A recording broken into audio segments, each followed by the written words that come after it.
अस्सलाम वालेकुम। आज की रिवीजन, आखिरी रिवीजन क्लास, रिवीजन 2 क्लास का पार्ट ए स्टार्ट करते हैं। पार्ट पहला है, पार्ट आखिरी नहीं। उम्मीद है आज हमारी मुलाकात आखिरी होगी और फिर भी मेरे सामने कोई चीज़ आ जाती है, आगे आगे चलकर आई कैप से कोई चीज़, कोई ऐसी कोई चेंज आ जाती है, कोई भी ऐसी चीज़ हो जाती है जो आपके लिए रेलेवेंट होती है, तो फिर मैं रिकॉर्डिंग करके भेज दूँगा। लेकिन होपफुली आज हमारी आखिरी क्लास होगी। अब जो बच्चे आए हुए थे, मैंने तो पीपी का नोट ज़हन बनाया हुआ था कि आते साथ करूँगा, लेकिन उन्होंने मुझे कहा है कि नहीं जी, आप पहले IS 8 का बार्ड वाला सवाल करा दें। तो मैंने कहा जी ठीक है, IS 8 बहुत अहम है, हॉट फेवरेट है जी। इधर हो जाओ भाई, इधर हो जाओ, इधर हो जाओ, तुम्हारा सर देखने आया है वो, तो तुम इधर क्यों नहीं हो जाते हैं? बच्चे पीछे भी आ जाएंगे, बच्चे बड़े इधर हो जाए, बेचारे को तंग किया तुमने। अच्छा जी, चलें जी। IS 8 का फॉर्चुनेटली हमने एक सवाल कर भी लिया है, ठीक है। वो हमने परसों जाते जाते किया था। ये अपना क्या नाम है इसका, वर्सैचे लिमिटेड, सारे ब्रांड्स ही भाई ने डाले हुए थे। अच्छा जी, तो ये IS 8 को रिवाइज तो करा गया था। बार्ड लिमिटेड का सवाल एक अलग थलग अकेला मुश्किल सवाल है, ठीक है। इसलिए इसको कर लेने से काफ़ी हद तक तसल्ली हो जाएगी कि इससे मुश्किल तो क्या हो सकता है। ऐसा ही है, ठीक है। बहुत ज़्यादा चीज़ें थी उसके अंदर। तो उसके बाद आपको हैंड आउट मिलेगा एक, उस हैंड आउट में मैंने टर्म टेस्ट 2 वाला सवाल भी रखा हुआ है, लेकिन उस टर्म टेस्ट 2 वाले सवाल का सोल्यूशन भी साथ डाला हुआ है। और उस टर्म टेस्ट 2 वाले सवाल को मैं सिर्फ डिस्कस करूंगा, जिसको आप सॉल्व कर लेंगे तो थोड़ी सी और मेरी तसल्ली हो जाएगी। एग्ज़ाम लेवल के अच्छे 2 सवाल आप कर लेंगे, बार्ड लिमिटेड भी और टर्म टेस्ट 2 वाला भी, ठीक है। बाकी फिर बेतहाशा सवाल हमने किए ही हुए हैं, तो फिर अल्लाह के हवाले यही हो सकता है, ठीक है। तो आ जाए जी, फिर पेज 518 अपनी किताबों को ओपन कर लें। रिक्वायरमेंट है, प्रिपेयर करनी है statement of change in equity along with comparatives.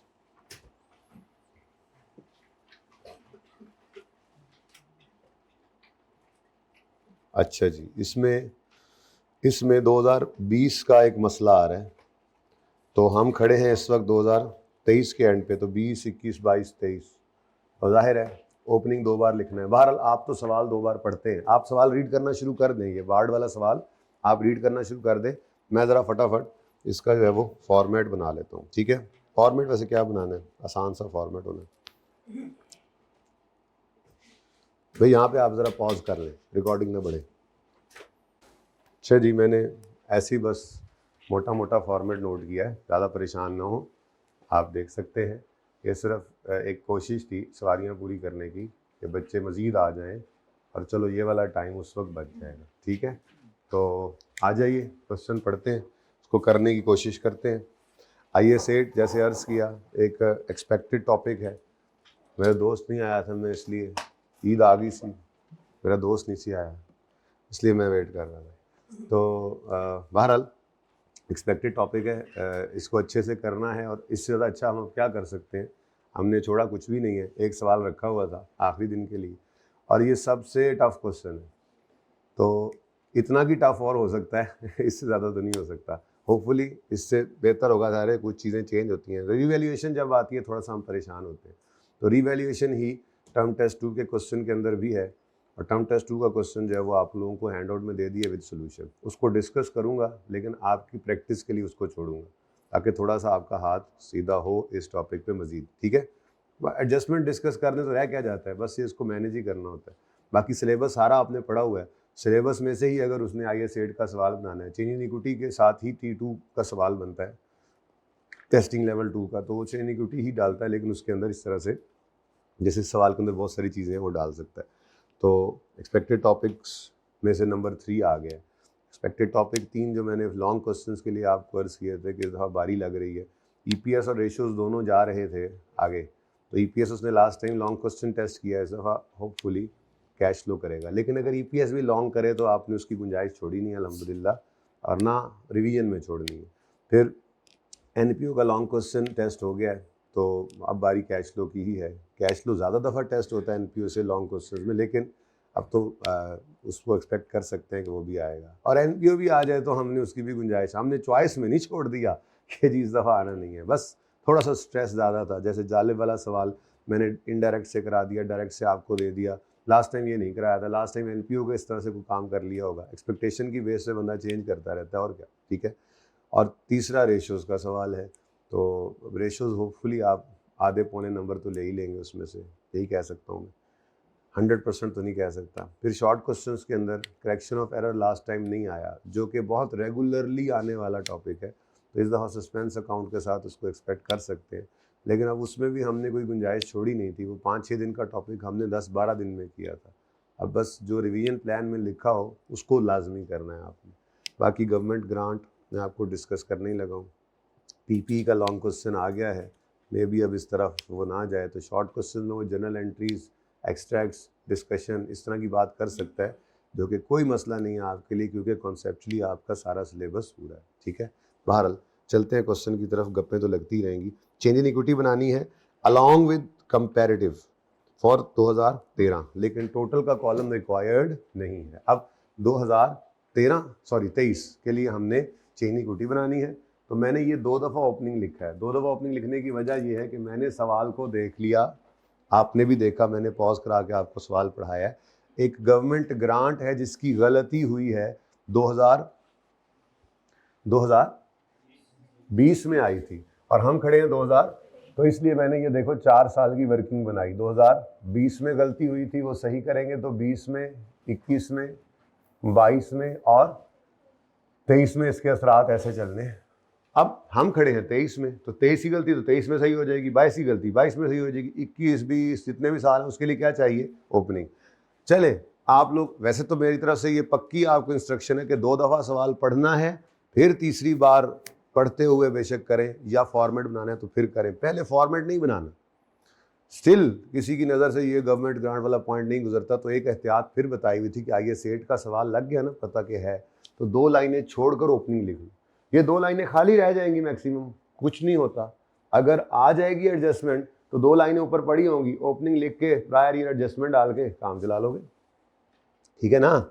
बात समझ आ रही है, ठीक। चल बहरहाल अभी 31 दिसंबर 2023 हमारा ईयर एंड है, तो मैंने ये 31 दिसंबर 2023 एंड पे लिखा, ठीक है जी।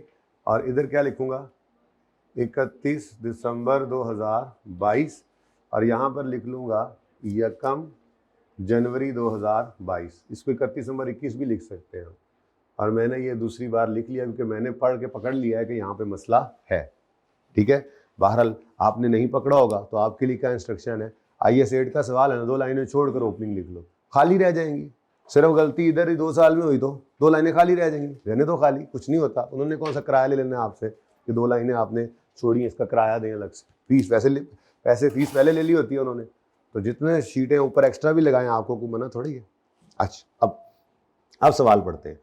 Financial statement of Bard limited for the year are under preparation, during review draft का रिव्यू करते हुए following matters have been identified. पहली बात, statement of changes in equity बनी ही नहीं, तो अब इसीलिए तो आपको कह रहे हैं बनाओ। बाकी ड्राफ्ट बन गया है, बैलेंस शीट पीएनएल वगैरह बन गया है, अभी चेन इक्विटी बननी रहती है, कोई नहीं बनाएंगे जी हम इंशाल्लाह। इन दिस रिस्पेक्ट, इसके अदब में, इन दिस रिस्पेक्ट का मतलब ये the following details have been gathered, share capital and reserves on 1 January. तो ये 1 जनवरी 2022 है, धोखा था धोखा। मैं हमेशा कहता होता हूँ आईए सेट के सवालों में ऐसे लिख लिया करो, 1 जनवरी 21। 31 दिसंबर कहे तो 31 दिसंबर लिखो, 1 जनवरी कहे तो 1 जनवरी लिख लो, ताकि गलती ना लगे, जैसे यहाँ पे गलती लग सकती थी। आज तक आदत क्या रही है, 21 का क्लोजिंग गिवन होगा, 22 का क्लोजिंग गिवन होगा, ऐसे होता था ना। तो हमें चाहिए कौन सी फिगर स्टार्टिंग पॉइंट के तौर पे, 22 का ओपनिंग या 21 का क्लोजिंग। अब हमें चाहिए 21 का क्लोजिंग, लेकिन उसने दिया हुआ है 21 का ओपनिंग, और 21 का क्लोजिंग वो बेसिकली 22 के ओपनिंग में लिखा हुआ है, तो ये धोखा था। तो मुझे इसकी कोई ज़रूरत नहीं है, मुझे 21 के ओपनिंग की कोई ज़रूरत नहीं होती, तो सबसे पहले तो मैंने इसको काट दिया, ठीक है। लेकिन ऐसे ना काटना के बाद में ज़रूरत पड़ जाए तो आपको नज़र ही ना आए। मैंने तो चलो देख लिया कि नहीं ज़रूरत, फिर भी बस आपने इसको ऐसे आराम से एक आधी लाइन लगा देनी है, ठीक है, कि ये साइड पे कर लो। ये क्यों काटा है जी, ऊपर में लिखा हुआ 1 जनवरी 2021 मुझे नहीं चाहिए, मुझे 1 जनवरी 22 चाहिए। तो 3 चीज़ें आ रही थी, ordinary share capital, share premium, retained earnings. मैंने क्यों चौथा कॉलम डाला है, क्योंकि पॉइंट 3 में उन्होंने कहा था कि उन्होंने 23 में रिवैल्यूएशन मॉडल अडॉप्ट किया है लेकिन ये फाइनेंशियल स्टेटमेंट्स में अकाउंट फॉर, फाइनेंशियल स्टेटमेंट्स में ही ये चेंज अकाउंट फॉर नहीं हुआ। यानी बैलेंस शीट अगर बनानी पड़ती तो वहाँ पे भी मसले थे, बैलेंस शीट को भी सही करना पड़ता, पीएनएल को भी सही करना पड़ता, प्रॉफिट में भी गलतियाँ होती, लेकिन उसने हमसे सिर्फ चेन इक्विटी कही। खैर, तो ये चूंकि करना है रीवैल्यूएशन, तो 3 एसेट्स दिए हैं, वर्किंग बहुत ज़्यादा है बस इसमें। 3 एसेट्स दे दिए, एक देना चाहिए था परचेज, बहरहाल 3 एसेट्स दे दिए हैं तो उनकी ऊपर किसी में तो रीवैल्यू सरप्लस आ ही जाएगा। नज़र भी आ रहा है, लैंड तो डेप्रिशिएट नहीं ना होता। 7 हो जाओ यार, 7 हो जाओ, कहाँ लेके जानी है ये सीट तुमने, 7 लेके जानी है, बस आप ना 7 हो, उसको होने दो, लेट हिम। बस अब आप कोई और आए तो उसे कहना पीछे बैठे, सीटा फुल ने अगे साड़ी, फ्रंट खाली नहीं हैगी अच्छा जी, मेरी फ्रंट वाली पक्की सवारी बैठी हुई है। अच्छा जी, सुने रीवैल्यूएशन नजर भी आ रही है, लैंड में डेफिसिट नहीं आता, ये तो सरप्लस आ ही रहा है, तो सरप्लस ने आना है, इसलिए मैंने एक कॉलम सरप्लस का भी डाल दिया। ठीक है, अच्छा अब ओपनिंग फिर 2400, 563 और 1345 है। मेरे ख्याल में तो ये मुफ्त के नंबर फौरन ले लेने चाहिए, इससे पहले कि देर हो जाए। 2400, 2400, फिर share premium 563, surplus retained earnings 1345, और ये कोई नहीं है। ठीक है ये फिलहाल कोई नहीं है। लो जी, अब्दुल्ला भाई आ गए, अब्दुल्ला को तो जगह देगा, अब्दुल्ला का तो ये शूटर है। अच्छा देखो, बैठा भी उस तरफ है ना, गार्ड है ना कोने में। अच्छा जी, अब्दुल्ला तुम लेट क्यों आए हो? मैं तो तुम्हारा कुछ लगता ही नहीं ना, मैं तो दुश्मन हूँ तुम्हारा। दोस्त तुम्हें मिल गया, मैं भी तो 2 दिन बाद मिल रहा हूँ तुम्हें, मतलब मेरी दोस्ती मानी नहीं रखती। बाहर दोस्त मिल गया, तुमने क्लास आधा घंटा लेट कर दी यार, ऐसी हरकतें करते हो ना, दिल तोड़ देते हो ना। फिर BL's net profit for the year, draft 23 का ड्राफ्ट जो है उसका 575 मिलियन है, और 22 का 477 मिलियन है, जबकि 21 की हमें ज़रूरत नहीं है। 21 का प्रॉफिट क्या करना है? धोखा देते हो हमें। एग्जाम में बहुत डाटा देता है, पता हो बच्चे को क्या चीज़ पिक करनी है क्या नहीं करनी। तो ये मुझे एक्सट्रैक्ट्स बनाने की मेरा नहीं ख्याल ज़रूरत है, बनाऊं कि ऐसे PNL के अंदर ये प्रॉफिट आ रहा है 23 का ड्राफ्ट और 22 का। वो तो OCI भी होता है तो आपके दिमाग में अब बन चुका हुआ है, ठीक है, लेकिन अगर होता तो मैं शायद बना देता। तो अब देखो, किस चीज़ को ज़रूरत नहीं है तरतीब की? प्रॉफिट को, ट्रांसफ़र की एंट्री को, OCI को, इनको ज़रूरत किस चीज़ को तरतीब की होती है? राइट इशू, डिविडेंड, बोनस, क्योंकि उन्होंने लगना होता है शेयर कैपिटल के ऊपर परसेंटेजेस ने अक्सर। ठीक है, तो शेयर कैपिटल जैसे राइट इशू हो गया, उसके बाद अगर डिविडेंड है तो वो उन राइट वालों को भी मिलना है। ठीक है, या पहले बोनस इशू हो गया, शेयर्स बढ़ गए हैं, बाद में राइट इशू हो रहा है, तो इसलिए तरतीब का ख्याल रखना है। जब बोनस, डिविडेंड या दूसरा डिविडेंड या राइट इशू देख रहे हो तो फिर देखा करो कौन सी चीज़ पहले है कौन सी बाद में। बाकी जो चीज़ सवाल में आ गई है लिख दो, फर्क क्या पड़ता। ठीक है, आप ये कहो जी प्रॉफिट तो एंड पे आना चाहिए, हमने प्रिंटेड फाइनेंशियल बिल्ड देखी थी उसमें यहाँ पे आ रहा था, फिर उसके बाद ट्रांसफर था। यार कुछ नहीं होता, इससे कोई फर्क नहीं पड़ता, जिंदगी आसान रखिए। प्रॉफिट एक काम क्यों ना कर लें, हम ओपनिंग यहाँ से लिखते हैं, पहले बोर्ड छोटा है। ओपनिंग बैलेंस, क्लोजिंग बैलेंस और क्लोजिंग बैलेंस। जरा मैंने अपनी जगह बढ़ा ली, ठीक है जी। अच्छा जी, अब यहां पे मैंने लिखा प्रॉफिट 2022 का कितना है जी? 470। अब जो इसमें गलतियां होंगी वो इसमें सही कर लेंगे, और प्रॉफिट जो है 2023 का वो इधर लिख लेते हैं। जो डेटा मिल रहा है वो लिख लेना। 5 इसमें अखीर होनी है, चलो खैर अखीर भी देख लेंगे कितनी को अखीर होनी है। बहरहाल परेशान नहीं होना उससे कितने को नंबर होंगे, बाकी चीज़ों के नंबर भी होते हैं, यानी सारा सवाल सही ना भी हो तो पासिंग मार्क्स होते हैं। अच्छा चले, ये मैंने प्रॉफिट्स लिख लिए ताकि दोबारा मुझे इधर वापस ना आना पड़े। तो शेयर कैपिटल, ओपनिंग ले लिया, प्रॉफिट्स ले लिए, अब डिविडेंड है, फिर बोनस है, फिर राइट इशू है, उसके बाद ये गलती है। मुझे बताओ इन गलतियों का पढ़ लेते हैं या इन चेंजेस का हमारे ऊपर वाली चीज़ों पर असर पड़ता है तो ले लेंगे, नहीं पड़ता तो फिर पहले ऊपर वाला मुफ्त काम कर लेंगे। यानी कि मुश्किल से मुश्किल सवाल में भी आधे नंबर आसान होते हैं और आसान में पौने नंबर आसान होते हैं, यानी 70% तक आसान। मुश्किल से मुश्किल सवाल में आधे नंबर आसान होते हैं। पढ़ते हैं ज़रा।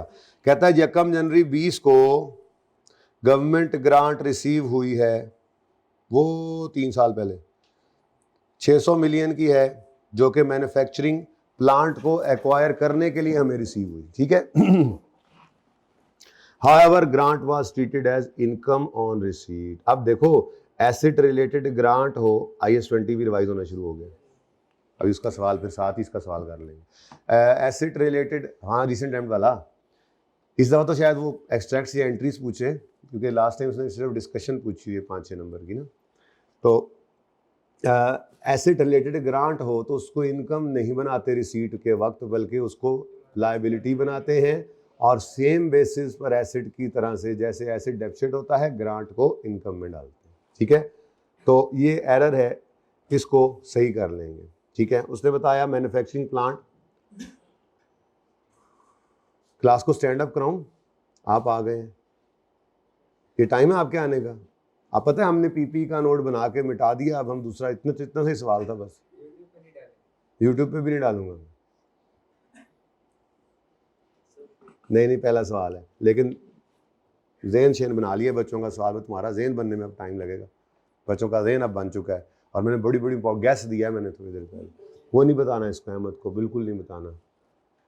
अच्छा जी, मैन्युफैक्चरिंग प्लांट एक्वायर हुआ था at a total cost of 1 million. 1 million है ये, इसको सही कर लें, रमनियन 1 मिलियन,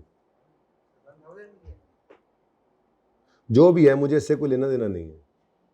1000 मिलियन ही यानी 1 बिलियन है, लेकिन मुझे इससे कोई लेना देना नहीं है, क्योंकि मुझे तो सिर्फ इस 600 से मसला है जो इनकम बन गया। ये 1000 का रिकॉर्ड हुआ होगा, कहीं उसने कहा है कोई गलती है। इसकी 8 साल लाइफ है तो इसने 8 पे डेफिसिट होना है। ये आया था 1 जनवरी 20 को, तो पूरा 60 डेफिसिट होना है। इसकी 100 रुपये की रेजल वैल्यू माइनस होनी है, ग्रांट में से तो नहीं होनी है। मुझे इससे क्या लेना देना, ये ऐसे ही फजूल में था। ये सारा डेटा यहाँ से यहाँ तक मेरे किसी काम का नहीं था, मतलब सिवाय इसके कि मुझे ये डेट ऑफ एसेट परचेज और ये 8 ईयर्स चाहिए था, उसके अलावा कुछ नहीं, ठीक है। बहरहाल ये एडजस्टमेंट आपकी प्रॉफिट्स को हिट करेगी और बैलेंस शीट को दूसरी तरफ हिट करेगी, लेकिन बैलेंस शीट हमने बनानी नहीं है। लेकिन मेरे बोनस इशू पे, राइट इशू पे, किसी पे कोई इसका असर नहीं है। मैं ऊपर वाली 3 ट्रांजैक्शंस की लॉजिक ले रहा हूँ कि वो मैं कर लूँ। अब 2 दफ़ा सवाल पढ़ने के बाद आपको भी आइडिया होता है, इसीलिए कहता हूँ 2 दफ़ा सवाल पढ़ो। सवाल करने में आधा टाइम लगता है, फिर 3 दफ़ा पढ़ लो तो क्या ही बात है। अब आप कहोगे टाइम ज़ाया होता है, क्योंकि कभी सारा सेशन में बल थक गया, ये ट्राई नहीं किया, ठीक है। ट्राई करते तो पता लगता। इफेक्टिव रीडिंग इतना लंबा सवाल करते हुए आपको 2 मिनट लगेंगे मैक्सिमम, और दूसरी बार में वो 1.5 मिनट, तीसरी बार में 1 मिनट, यानी 4 मिनट अगर रीडिंग के निकाल दो। 20 नंबर के सवाल में 36 मिनट है, आप 6 मिनट निकाल दो, रीडिंग सिर्फ करो 6 मिनट में 3 दफ़ा रीडिंग करो सुकून से, ये टाइम बच जाएगा आपका, लगेगा नहीं, बच जाएगा। बहरहाल सवाल बहुत लंबा था, क्योंकि इसके अंदर ज्यादती ये थी, एसेट्स 3 थे जिनकी रिवर्स, तो 3 वर्किंग्स करनी, फिर 3 के सरप्लस को, लॉस को इकट्ठा करना, उसका मैं तरीका बता दूंगा, ठीक है। कोई नहीं, पर्चे में आ जाए वो तरीका देने में, ठीक है। ना भी आए तो अलग अलग भी ऐड कर सकते हैं बच्चे, ओके। काफ़ी सारे नंबर है। अच्छा जी, बहरहाल दूसरे में कहता है डिसाइड किया इन्होंने 1 जनवरी 23 से कि रीवैल्यूएशन मॉडल वो अडॉप्ट करेंगे, लेकिन this change has not been accounted for in draft financial statements. का मतलब कि ये काम फाइनेंशियल में हुआ ही नहीं है। मतलब अगर ये हुआ तो हर तरफ ही तबाही फैल जाएगी, बैलेंस शीट में, PNL में, हर तरफ तबाही फैली होगी। चेन इक्विटी में नई चीज़ आ जानी है, प्रीवियस सरप्लस नहीं ना किया हुआ तो हम कर लेंगे, हम तबाही फैला देंगे, ठीक है। लेकिन आगे फिर उसी की डिटेल दी है, ये एसेट्स पड़े थे और फिर उनमें से एक बेच दिया, अजीब सी बात बीच में कर दी, और डेप्रिसिएशन रेट दिया हुआ। इन सारी एडजस्टमेंट्स का इन 3 पॉइंट्स पे कोई असर है तो मुझे बताओ, नहीं है तो फिर फटाफट ये मार्क्स ले क्यों ना ले, क्या ख्याल है? आप कह रहे थे लेंथी सवाल है, लेंथी सवाल है। लेंथी सवाल ऐसे करके एकदम छोटा होता है, लेकिन रीड करने वाले के लिए, जो रीडिंग करता है अच्छे से, रह क्या जाना है बाद में, ये अभी ये भी कर लेंगे तो फिर रह जाएगा ये, ऐसे आइए 16 का एक सवाल रह जाएगा जिसमें 3 रिवैल्यूएशंस होंगी, दैट्स इट। तो चीज़ों को खाम खा अपने ऊपर हावी कर लेते हैं, अहमद बन जाते हैं आप। नहीं नहीं, ऐसे ना किया करें। चले जी, अब final dividend for the year 21। 21 है, छोड़ो छोड़ो छोड़ो, ये तो नहीं आएगा, हमारा तो साल है 22 और अच्छा sorry sorry sorry, final of 21 है। फाइनल ऑफ 21 तो आता ही कहाँ है, 22 में, ठीक है। Comprise of 15% cash and 10% bonus. अब पहली बात जो जहन में आती है, पहले कौन सा लिखें।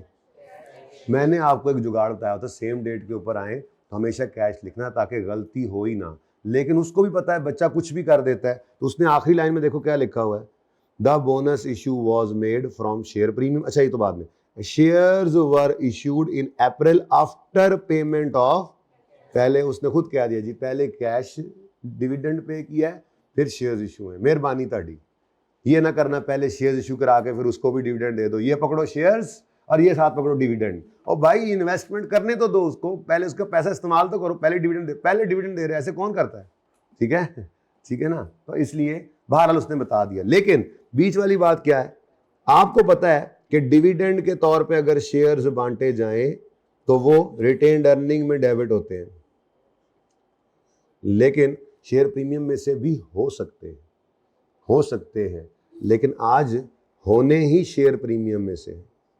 आप कहोगे नहीं नहीं एज डिविडेंड है, भाई एज डिविडेंड हो पड़ा, सवाल भी तो माई बाप है, सवाल ने क्या कह दिया। ये भी एक मौके पे मैंने आईकेएफ से पूछा था, आज से शायद 2-3 अटेम्प्ट्स पहले, कि भाई शेयर प्रीमियम में से भी रिटेन्ड अर्निंग में से भी बोनस इशू तो दोनों जगह से हो सकता है, तो कहाँ। तो उन्होंने कहा था, फिर किताब में भी उन्होंने, जब ये कुछ अर्सा पहले फिर थोड़ी चेंज आई है, उन्होंने लिख दिया था कि अगर एज डिविडेंड हो तो फिर रिटेन्ड अर्निंग में से, और अगर सिर्फ बोनस शेयर्स इशू हो तो फिर। लेकिन साथ ही उन्होंने ये भी कहा था, अगर कोई बच्चा बोनस डिविडेंड को भी रिटेन्ड अर्निंग में से डेबिट कर देता है तो हम उसके नंबर काटते नहीं है। आपकी ना गलत सोच है असल में, आपने हर चीज़ उसको पता नहीं एक विलन बनाया हुआ है कि आपको अपनी मेहनत करनी नहीं है, खुद एफर्ट करनी नहीं है, सारा ब्लेम गेम है, उस पर डाल देना है। टफ है, पेपर टफ होता है, ज़्यादा चीज़ें होती हैं। मैं बता रहा हूँ ना कि वो, मैं इसी को पढ़ाना शुरू किया तो मैं तो आंखें खुल गई, इतनी ज़िंदगी आसान उनकी, क्योंकि वो तोड़ के एक चीज़ को 4-5 पेपर्स में पढ़ा रहे थे।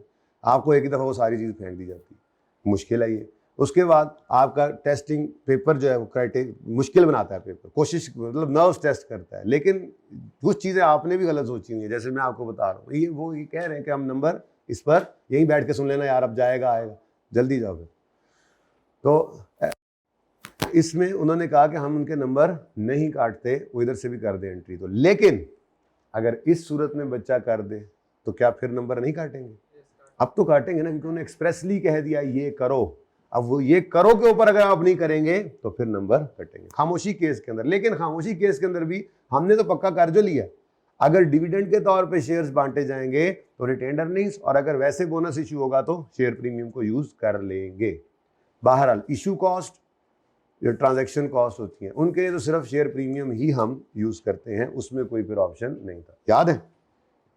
अच्छा तो चलो जी, ये बोनस इशू और कैश डिविडेंड ये 2022 में आने, 2021 में नहीं आने, और सॉरी 22 तो है ही पहला साल। उसके बाद 2023 के अंदर बोनस इशू हुआ है एज इंटरिम डिविडेंड। अब इसके बारे में चुप है तो ये कहां से करोगे इंटरिम डिविडेंड? अच्छा, अब ये किस दिन हो रहा है? जुलाई 23 में हो रहा है। हमारे साल कौन कौन से हैं तो ये समझ नहीं आ रही हमें। हमारा यकम जुलाई 2000 शुरू कहाँ से हो रहा है हमारे 2 साल?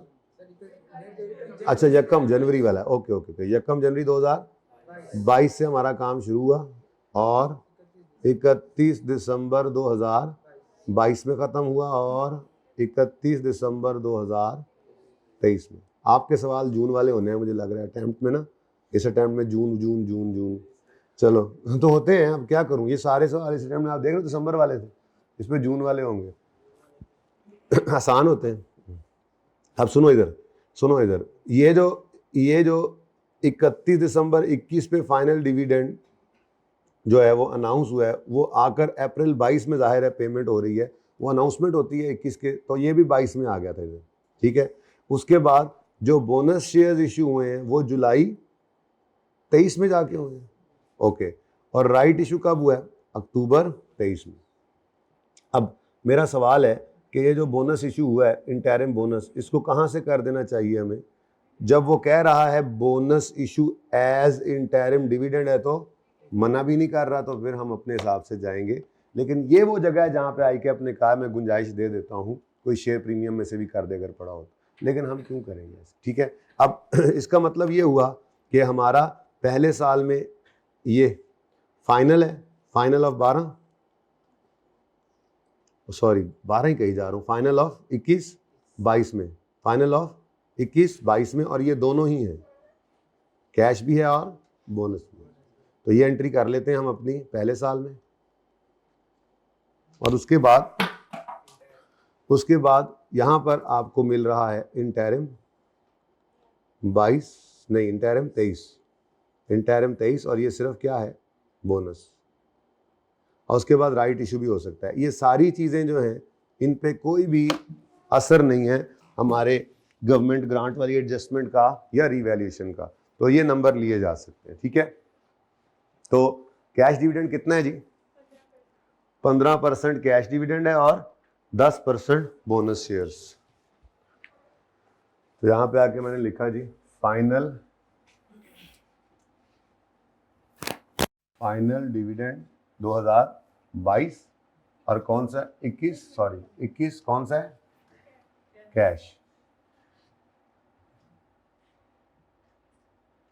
और क्या है जी शेयर कैपिटल की परसेंटेज? 2400 पे लगा दें, कितने परसेंट? 15%। एंट्री बोलिएगा, भूल गई मुझे। रिटेन्ड अर्निंग डेबिट, अच्छा ही हो गया रिसेंट एंड वाला सवाल कर लिया, आइए सेट थोड़ा सा रिवाइज भी हो गया था, है ना जी।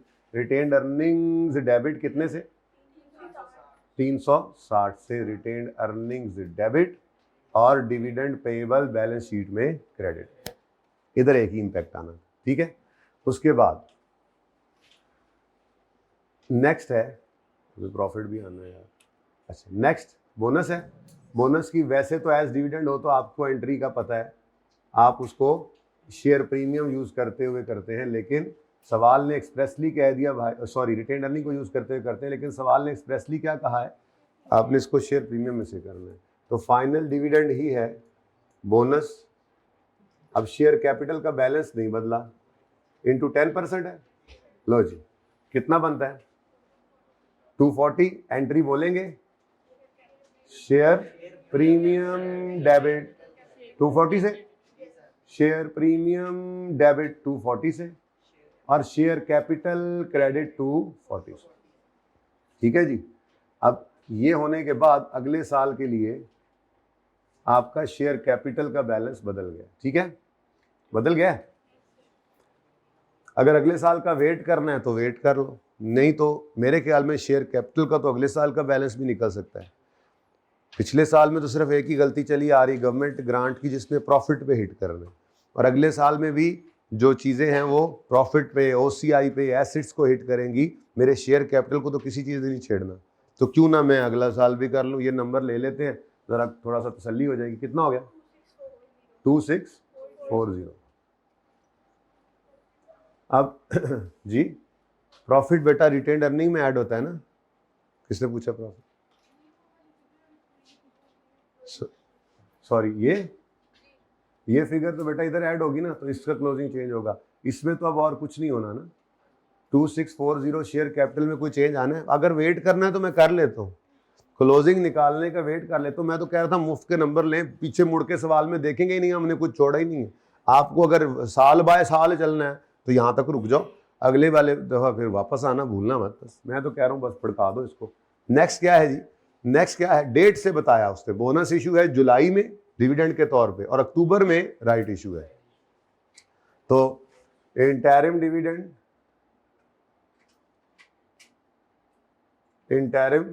डिविडेंड है 2023 का, और है बोनस।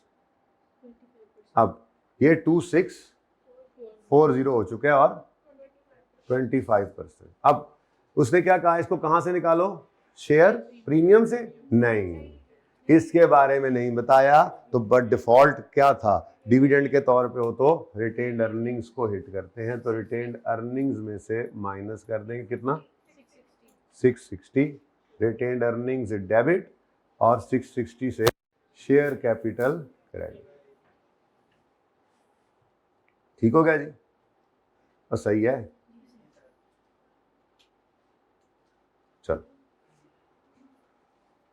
अब इसमें कोई ऐसी चीज जो हिट करती हो शेयर कैपिटल को वो थी नहीं, प्रॉफिट ऊपर सही होगा, नीचे क्लोजिंग सही आ जाएगा। ऐसे ही राइट इशू है, राइट इशू भी बड़े मजे का था, कोई एडजस्टमेंट नहीं है राइट इशू की कि आपको निकालनी पड़े, मतलब नंबर ऑफ, हाँ नंबर 1 फॉर इतने शेयर्स या परसेंटेज दे, तो पहले मैं जनाब 2640 में 660 ऐड करूं जी, मेरे पास हो गए 2700 और 3300 का शेयर कैपिटल है, इतने परसेंट राइट इशू है, इतने शेयर्स हैं, कख नहीं करना। 40 मिलियन राइट शेयर्स वर इशूड। जो हम दूसरे स्टेप में पहले हम क्या करते थे, share capital number of share immediately before right issue, फिर नंबर ऑफ राइट शेयर्स, फिर एंट्री करते थे, तो नंबर ऑफ राइट शेयर्स तक दूसरा स्टेप उसने करके दिया हो। बड़ा मुश्किल सवाल है जी, आप लोग कह रहे थे पहले ये कराएं। अच्छा वाला पीपी का नोट मैंने नोट कर लेना था, और मर्जी है आप लोगों की। अब आप फरमाइश में चलता हूँ मैं, पहली क्लास में भी आप लोगों ने मुझे कैश फ्लो नहीं करने दी थी, देख लें, फिर मैंने जोहर के बाद कराई थी। अब ये पीपी मुझे लगता है जोहर के बाद तो कुछ भी नहीं जाना आज इंशाल्लाह, जोहर तक हमने फ्री करना है चीज़ों को, होपफुली कुछ है नहीं, लेकिन लेकिन लेकिन लेकिन जा भी सकता है, इसलिए पीपी या बैंड पे है। मैं जो ऑप्शन देता हूँ ना सुबह सवेरे आके, वो या स्टार्ट या एंड, या सर होता है या दुम होती है, ठीक है ना। तो आपने सिलेक्ट कर लिया IS 8, अब इधर से ही रिवर्स चलेंगे, अब चलते चलते IS 16 ने जैसे हमने पढ़ा था उसी तरतीब में अब चलेंगे। अब ठीक है, बस ऐसे है तो ऐसे से जी बेटा। 40 मिलियन राइट शेयर्स हैं, राइट शेयर्स, ठीक है।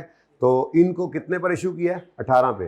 ट्रांजैक्शन कॉस्ट भी है 3 मिलियन की। अब ट्रांजैक्शन कॉस्ट का क्या तरीका था, तो पहले राइट इशू कर लेते।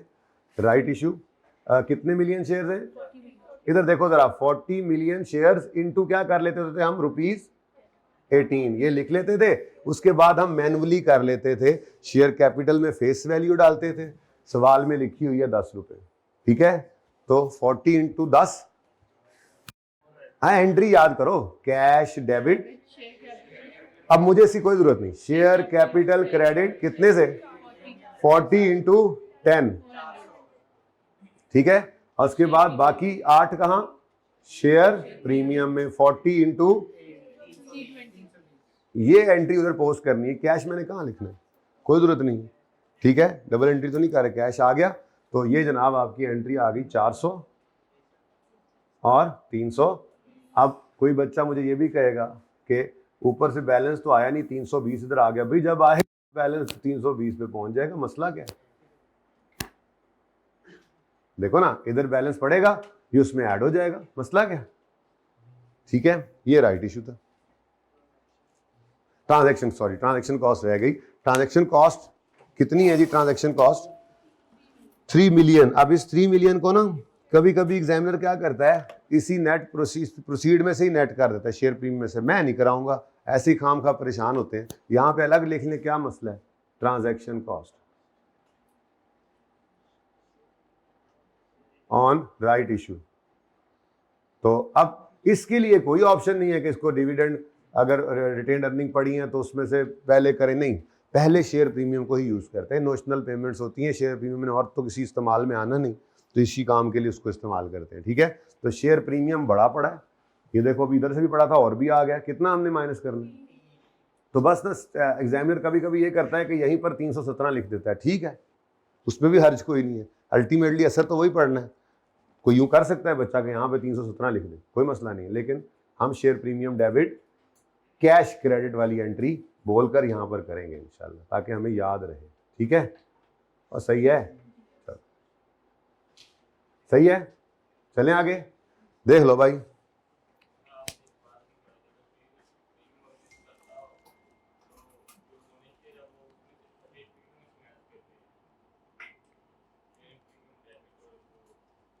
वो मैंने कहा था, मैंने पूरी बात जो कही थी वो ये कही थी, अगर शेयर प्रीमियम जो है वो पड़ा है और बोनस शेयर्स सिर्फ बोनस इशू के तौर पे हैं, तो फिर शेयर प्रीमियम में से उसको डेबिट करते हैं। और अगर अगर शेयर प्रीमियम पड़ा है लेकिन बोनस शेयर्स एज डिविडेंड है तो फिर रिटेन्ड अर्निंग में से उसको निकालेंगे। पूरी बात तो ये थी यार, ये क्या मुसीबत है।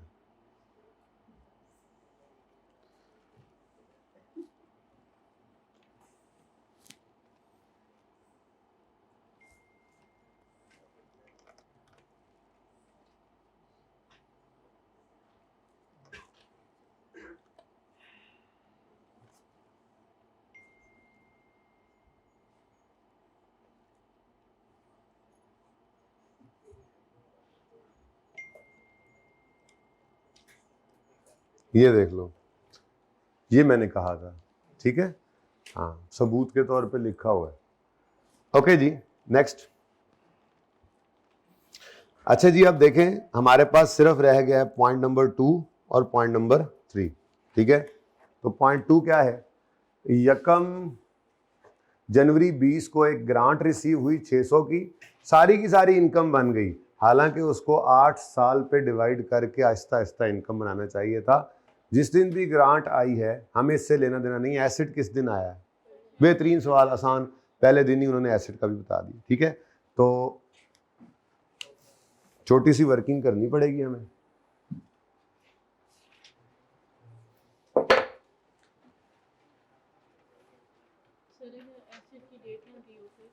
दी क्यों ना हो, मतलब क्यों ना दी हो, वहाँ हो तो नहीं सकता, लेकिन अगर है तो अज्यूम करें कि साल का पहला दिन, क्योंकि हमने ये अज्यूम किया हुआ एडिशन के बारे में, डेट ना हो तो साल का पहला दिन अज्यूम करते हैं, ठीक है जी।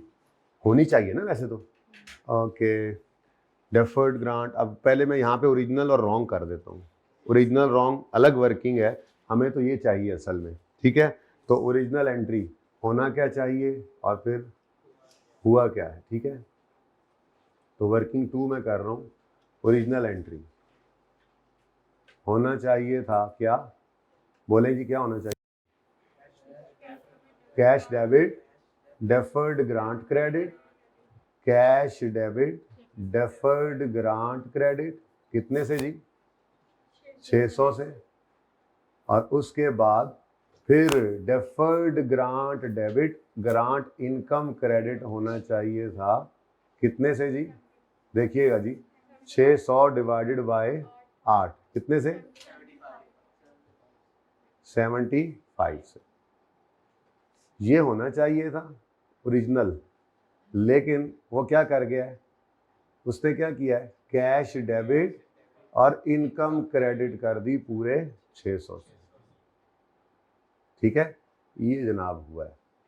अब करेक्टिंग एंट्री करनी है, कैश डेबिट होना चाहिए था, कैश डेबिट हो गया, कुछ ना कीजिए, डेफर्ड ग्रांट, कैलकुलेटर पकड़ो जल्दी जल्दी, डेफर्ड ग्रांट, अच्छा क्रेडिट के लिए क्या असूल सिखाया है रेक्टिफिकेशन में, माइनस पहले लिखते हैं ताकि आसानी रहे, ठीक है। तो लिखो -60 + 75, यानी हम कहेंगे 525 से ग्रांट को क्रेडिट होना चाहिए था, डेफर्ड ग्रांट, वो क्रेडिट नहीं हुई तो क्रेडिट कर लें, डेफर्ड ग्रांट क्रेडिट कितने से, 525, ठीक है जी। और दूसरी तरफ आए आप, फिर कैलकुलेटर जीरो करें, बल्कि जीरो क्या करें जीरो क्या करें, ग्रांट क्रेडिट होनी चाहिए थी 75 से, लेकिन उल्टा 600 से क्रेडिट हो गई, यानी ज़्यादा क्रेडिट होगी, कितनी ज़्यादा क्रेडिट होगी, तो सही करने के लिए इनकम को डेबिट कर दें। अभी तो देखो यहाँ पे शो भी कर देते, 600 - 75 525, ठीक है जी। ये तो 2020 की गलती मैंने नेट में ही सही कर दी, कोई मसला। अब ये वाली एंट्री जो है ये अगले 4 साल आनी है, सही है, ये वाली एंट्री अगले 4 साल आनी है, वो तो उसी की किताबों में आनी ना जिसने डेफर्ड ग्रांट बनाई है। इसने तो पहला साल ही इनकम में डाल दिया था, इसका मतलब इसके अगले 3 साल में ये एंट्री भी नहीं हुई, तो हर साल में deferred grant debit grant income credit 75 से करते जाएं। ये मुफ्त के नंबर ले लें, deferred grant debit grant income credit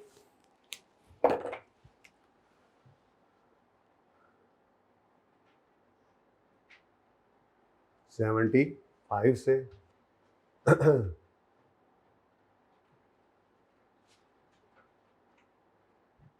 deferred grant debit, grant income credit. लो यार, इतना आसान। अभी तक भी सिर्फ रह क्या गया है? तो बेटा देखो, चीज़ों को देखकर सोच लेने से ना मुश्किल है, वो मुश्किल हो जाती है, मुसीबत लगती हैं चीज़ें, इतनी होती नहीं है। ठीक है, अभी आपके सामने सिर्फ रीवैल्यूएशन रह गई है। अब अगर वो रीवैल्यूएशन, ये तो हो नहीं सकता किसी बच्चे को सिरे से पता ही ना हो, मैं अपने बच्चे की बात कर रहा हूँ, कि क्या होता ही क्या है रीवैल्यूएशन, वो हाथ पाँव ही ना मार सके और बिल्कुल ही इस एडजस्टमेंट में से 0 नंबर ले, ये तो मैं कहता हूँ मुमकिन ही नहीं है। अनलेस कोई बहुत ही डरपोक, बहुत ही बुजदिल बकरी के दिल वाला हो, जिसका हौसला ही ना पड़ रहा हो, कोई एडजस्टमेंट, हाथ कांप रहे हो, कांपे टांग रही हो, वो हाथ ही ना डाल सके सवाल को, अलग बात है। वरना जिसने इस एडजस्टमेंट में हाथ डालना है उसने आधे नंबर ले लेने हैं। लेकिन स्टिल वो आधे नंबर भी निकाल दो तो ये कितना कुछ है। अभी ये एडजस्टमेंट प्रॉफिट में पड़ जानी है, कितना कुछ वहां पे आया पड़ा है। सिर्फ प्रॉफिट की फिगर एडजस्ट होनी है और ओसीआई नहीं आना है, और आधे नंबर कम से कम भी उसमें से भी ले लेने थे बच्चे ने। मेरे जैसा नालायक भी हो तो अपने आप को स्टूडेंट समझ ही कह रहा हूँ, अभी तो 2 4 5 10 15 20 बार पढ़ा लिया तो मैं बड़ा अपने आप को मैं चीता बना हूँ। आपके टाइम में मैं आपसे बहुत नालायक था, और आप लोग आराम से पास कर सकते हैं, मैं ये समझा रहा होता हूँ आप।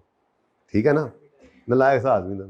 ठीक, ताई नालायक बच्चे लबे ने मैनू, है ना। जैसी करनी वैसी भरनी, उस्तादों को जैसे तुमने तंग किया था ना, वैसे ही हम आजमाइश तुम्हें मिले। तो इसमें कोई मसला है तो बताएं जी। जी कोई मसला है बेटा तो बोलो, ब्लैक और निकालो कुछ नवे। तो अब फिर क्या करें, मेरे ख्याल में तो ये एडजस्टमेंट कर डालते हैं ताकि ये नंबर भी मिल जाए। एक तो हमें प्रायर ईयर एडजस्टमेंट भी डालना पड़ा, सिर्फ इसी के लिए डालना पड़ना है वैसे तो। ठीक है, प्रायर ईयर एडजस्टमेंट। ब्लू भी मजे का नहीं है उस्ताद, ब्लू भी कोई और दो। क्यों आप लेट क्यों आई हैं? हैं क्यों लेट आई हैं? आप लेट आते रहे, 12 बजे आए वो बच्चा को कहे सवाल दोबारा करा दें, मैं फिर ये करता रहूंगा। सुनो, 1 जनवरी 20 पर एक गवर्नमेंट ग्रांट रिसीव हुई है रिलेटेड टू एसेट। सवाल भी नहीं ना पढ़ा होगा क्योंकि आप लेट आई हैं, बच्चों ने सवाल भी पहले पढ़ा था। 1 जनवरी, सुनाऊं तो सही ना, थोड़ा सा गल्ला तो सुनावा ना थोड़ी नहीं। हाँ देखो बेटा, इधर देखो। अच्छा देखो ना, अब 1 जनवरी 20 को एक गवर्नमेंट ग्रांट रिसीव हुई है जो रिलेट करती है एक प्लांट से। अब हमने पढ़ा हुआ है ग्रांट अगर एसिड से रिलेट कर रही है तो उसको लायबिलिटी बनाएंगे, जैसे जैसे एसिड डेफिसिट होगा वैसे वैसे ग्रांट इनकम में जाएगी। लेकिन उसने क्या कर दिया, कहता है grant was treated as income on receipt. ये 2020 के अंदर गलती हुई, उसने सारी ग्रांट इनकम बना ली, जबकि हम कह रहे हैं ग्रांट रिसीव हो तो लायबिलिटी बनाओ और फिर 75 75 75 75 करके 8 साल में इनकम में डालना। ठीक है, अब ये होना चाहिए था, ये हो गया, तो मैंने इसकी करेक्शन की है कि कैश डेबिट होना था, हो गया, कुछ ना करें। डेफर्ड ग्रांट 525 से क्रेडिट होनी चाहिए थी, नेट बोल दिया हमने, लेकिन क्रेडिट नहीं हुई, कर लें। इनकम क्रेडिट होनी थी 75 से, हो गई 600 से ज़्यादा क्रेडिट हो गई, 525 से तो डेबिट कर लिया। ये हो गई इस साल की एडजस्टमेंट ही। अब जिसने इनकम बनाया था, लायबिलिटी बनाया ही नहीं था, उसने अमोर्टाइजेशन थोड़ी की होगी। तो ये वाली एंट्री अगले 3 साल में मिसिंग थी, जाहिर सी बात, तो ये आगे चली गई। ठीक है, अब वो भाई आ गए, भाई ये समझा दूं दोबारा एडजस्टमेंट, जिसका भी दिल होगा, इसका भी दिल होगा, ऐसे ही मैं तो फिर ये करता रहूंगा। अच्छा जी, सुने बेटा, सुने थोड़ा तो बांधा ही है ना। प्रायर ईयर एडजस्टमेंट में क्या करेंगे, देखो जी, मुझे डेफर्ड ग्रांट से कोई लेना, एसेट साइड से मुझे कोई लेना देना नहीं सवाल के अंदर। एसेट साइड से मुझे इक्विटी से मकसद है, और इक्विटी में भी इस वक्त क्या चीज सामने है, पीएनएल, यानी प्रॉफिट एक्सपेंस इनकम, यही चीजें चल रही हैं। तो इनकम पीएनएल में डेबिट हो रही है, मतलब इनकम कम हो रही है। इनकम का कम होना प्रॉफिट्स को तो -525 माइनस दी। अच्छा मैं अभी इधर हूं, मैं भी आप लोग इतना तेज नहीं ना हुआ जी। नेक्स्ट, अगले साल इनकम क्रेडिट, मतलब इनकम बढ़ गई। अब ये भी हमारा साल 22 या 23 होता तो इधर कर लेते, इससे पीछे तो ये भी ओपनिंग में पड़ गया, तो प्लस लो जी। उसके बाद इनकम क्रेडिट, अब 22 की गलती तो 22 में सही हो सकती है ना जी, तो 22 तो हमारे पास मौजूद है। इनकम क्रेडिट मतलब इनकम बढ़ गई, इनकम का बढ़ना प्रॉफिट को बढ़ा देगा 75। और 23 वाला भी इनकम क्रेडिट, तो इनकम बढ़ गई, 23 की इनकम बढ़ गया तो 23 में आकर प्रॉफिट में ऐड कर दो इसको। लो जी, चाहिए तो मैं लाल लिखता, इसको लाल से करता, गलती थी, करेक्शन सही की, लेकिन अब क्या करूं, लाल से रीस्टेटेड भी तो लिखना होता है, मैंने लाल ही कर दूं, सही है चल।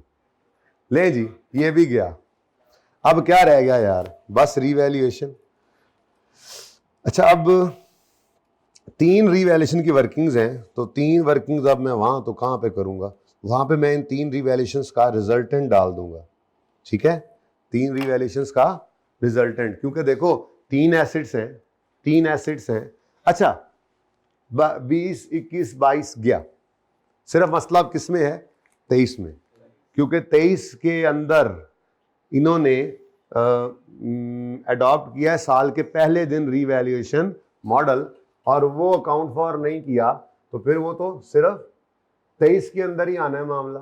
ठीक है, तो ये मैं लंबी लाइन लगा रहा हूं, जो भी होगा अब 23 में ही होगा, 23 के सिवा कुछ नहीं होगा। अच्छा,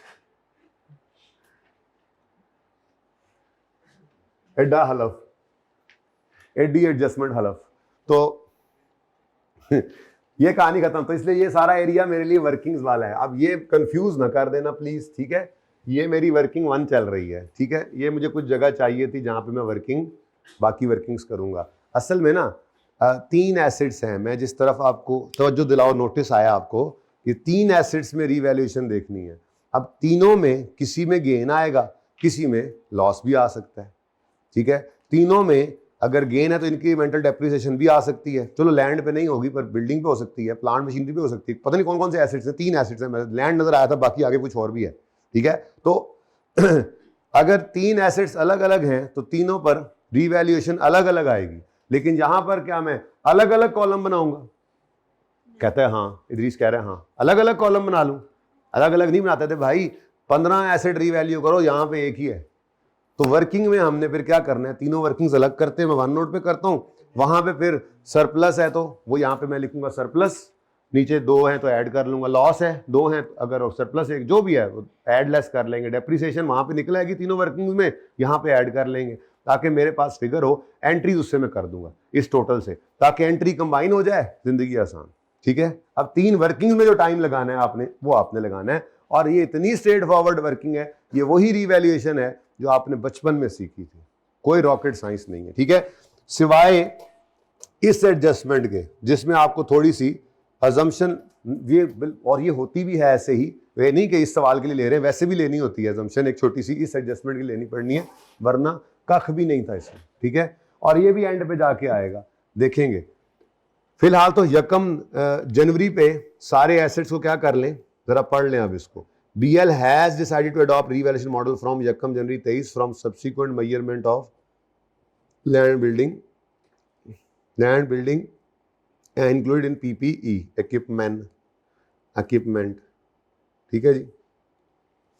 However, change has not been accounted for. तो हमें अब ये चूंकि उन्होंने डिसाइड कर लिया तो हमें फिर ये सारा कुछ करना पड़ेगा। ठीक है, अब हमने इसको करना है, तो यकम जनवरी पर उसने बुक वैल्यू दी हुई है कि बच्चे ज़्यादा तंग ना हो, साथ ही इसी दिन उसने रीवैल्यूड अमाउंट भी यकम जनवरी पे दी हुई है कि ये लो गेन लॉस निकालो, साथ ही उसने रिमेनिंग लाइफ खुद निकाल कर दी है। तो मसला कहाँ है भाई, सवाल का हुज्जम देख के परेशान होने वालों, सवाल को 3 बार पढ़ोगे तो नहीं हुज्जम परेशान करेगा, कख नहीं है इसमें। ठीक है, ओके, आपने रीवैल्यू भी किया हुआ, रीवैल्यू को डिस्पोज भी किया हुआ है। फिलहाल तो यकम जनवरी पे रीवैल्यू करें, फिर वो कह रहा है 40% लैंड का बिक गया, सबसे आसान वाले को डिस्पोज कराया उसने। रीवैल्यूड एसेट को डिस्पोज करना आपने सीखा हुआ है, कोई नई बात नहीं है। ठीक है, उसके बाद डेप्शन का रेट देख लो, डेप्शन बिल्डिंग पे रिकॉर्ड होती है स्ट्रेट लाइन से, और लैंड पे किससे बताया नहीं उसने, लैंड पे कौन सा मेथड लगता है डेप्शन का, अच्छा सॉरी आई एम सॉरी जी। BL transfers maximum possible amount from surplus to बताया था आपको कि ये वो बताता है सवाल में, क्योंकि स्टैंडर्ड ने ना 2 ऑप्शन दिए हुए हैं। अगर ये लाइन ना लिखे तो बच्चा पर्चे में अज्यूम कर सकता है कि मैंने अज्यूम किया है कि कंपनी जो है वो डिस्पोजल के वक्त सारा सरप्लस फेंकती है, तो एक एंट्री बचा जाए। बच्चा बड़ा तेज़ हो गया आजकल है। तो फिर आईकैप भी क्या करता है, एग्जामिनर भी क्या करता है, वो लिखता है, ये एंट्री करवाना उसका दिल होता है कि मैं ये एंट्री करवाऊँ, तो ये लिखता है मैक्सिमम पॉसिबल। और एक आध बार 2 बार उसने एमसीक्यू में या थ्योरेटिकली ये पूछ भी लिया है, पता हो बच्चे को कि दूसरा ऑप्शन भी है या नहीं, लेकिन सवालों में वो ये करवाता है क्योंकि एक एंट्री बढ़ जाती है जी, बच्चों की गलती के चांसेस बढ़ जाते हैं, तो वो इसलिए लिख देता है। ठीक है, इसलिए लिखता है कि अहमद ये ना अज्यूम कर ले, यहाँ लिख सकता है, अगर ना लिखा हो ना तो अहमद अजम्पशन डाल के लिख देगा, नोट डालेगा और कहेगा I have assumed that company transfers the surplus on disposal, no yearly transfer to retained earning is made by company, और बस एंट्री ना करे। बिल्कुल ठीक है, वो अपनी जगह पे ठीक है भाई। जब 1 घंटा 5, 7, 10 मिनट की रिकॉर्डिंग हो तो बता देना, ठीक है। अच्छा जी, कितनी होगी वैसे? 45। 10 मिनट का सवाल है, जल्दी कर लो बस। अब जी शुरू करो काम। क्या है जी? सबसे पहले लैंड है, फटाफट वर्किंग करानी है मुझे, फटाफट। Working number 3। ओके, यहां से शुरू करता हूं मैं। वर्किंग नंबर 3, डेट अपनी वर्किंग आ गई। चलो आइए 16 भी रिवाइज हो जाएगा। आप बच्चे कह रहे सर, मुझे एक दिन कह रहे उस दिन कि सर वॉल्यूम 1 पे हमने बहुत टाइम लगाया था, तो मैंने कहा यार उसी की वजह से तो वॉल्यूम 2 पे टाइम नहीं लगा। वॉल्यूम 2 में क्या था, हर टॉपिक का तरीका बताया, यार इसमें ऐसे करना है, उसके बाद सारे टॉपिक में हर सवाल में भरा क्या पड़ा होता था। किसी में इम्पेयरमेंट घुसा हुआ है, किसी में 16 घुसा हुआ है, किसी में गवर्नमेंट ग्रांट, किसी में इन्वेस्टमेंट प्रॉपर्टी। कहाँ जाएं भाई? वॉल्यूम 1 करेक्शन वगैरह तो हर जगह है ही, ठीक है। तो ये सारी चीज़ें ऐसी थी जो बुनियाद थी, जितनी मजबूत बुनियाद थी आपकी बिल्डिंग, आपका वॉल्यूम 2 ज़्यादा अच्छा तैयार है, आपको भी पता है इस बात का। आपको डर वॉल्यूम 1 से ही लग रहा है, हालांकि वॉल्यूम 1 पे तो ज़्यादा टाइम लगाया है अभी भी। तो भाई बात यह है कि वो आपको नहीं पता कि किस पे क्या चीज़ कितना कहते जी। 25-26 लेक्चर लग गया IAS 16 में। मैंने कहा यार वो IAS 16 के नंबर भी 30 से ऊपर बन जाते हैं पर्चे में, उसका अपना सवाल छोड़ हर जगह पे तो गुस्सा होता है। अभी IAS 8 का सवाल है, 20 नंबर में से 10 नंबर आगे, मुझे लगता है 10 इसी के हैं। अब बताओ कहाँ जाए IAS 16, कहाँ करें उसको? तो डेट, डिस्क्रिप्शन, उसके बाद लैंड, रीवैल्यूएशन, सरप्लस। मैं तो कहता हूं नजर आ रहा है सरप्लस, जरूरत पड़ेगी तो लॉस लिखूंगा, ठीक है। बड़े हो गए अब हम जी। 1 जनवरी 2023 पर बुक वैल्यू उसने दी हुई है, माना कि बुक वैल्यू लैंड की कॉस्ट लैंड की एक ही होती है, लेकिन चले फिलहाल फॉर्मेट तो डाले ना। अब इसी दिन एक लाइन खाली छोड़ी आपने और रीवैल्यूड अमाउंट लिख ली, ठीक है जी। अब रीवैल्यूड अमाउंट सवाल ने आपको बताई हुई है जी, 1250 1 जनवरी 23 पर ही है, और लाइफ नहीं बताई डेप्रिसिएशन के लिए। अच्छा इनफिनिट तो नहीं कहना चाहिए, इनफिनिट तो कुछ भी नहीं है, ये दुनिया ख़त्म हो जाएगी। इनडेफिनेट कहना चाहिए, पता नहीं कब तक फ़ायदा देगा, हमारी मौत तक देगा या उससे भी पहले हमसे छिन जाएगा, हमें क्या पता, ठीक है। इनडेफिनेट ज़्यादा अच्छा लफ्ज़ है। इनफिनिट वो मरने के बाद वाली ज़िंदगी है, वो इनफिनिट है। हजरत वोकल आए हैं आज साथ जी, मेरे बोर्ड पे फिगर लिखते हुए गलत होने लग जाएगी, तुम्हारे मोकल आए हुए थे जी। 1250 चले जी, चले शाबाश। 250 का क्या आ गया हमें? Revaluation surplus.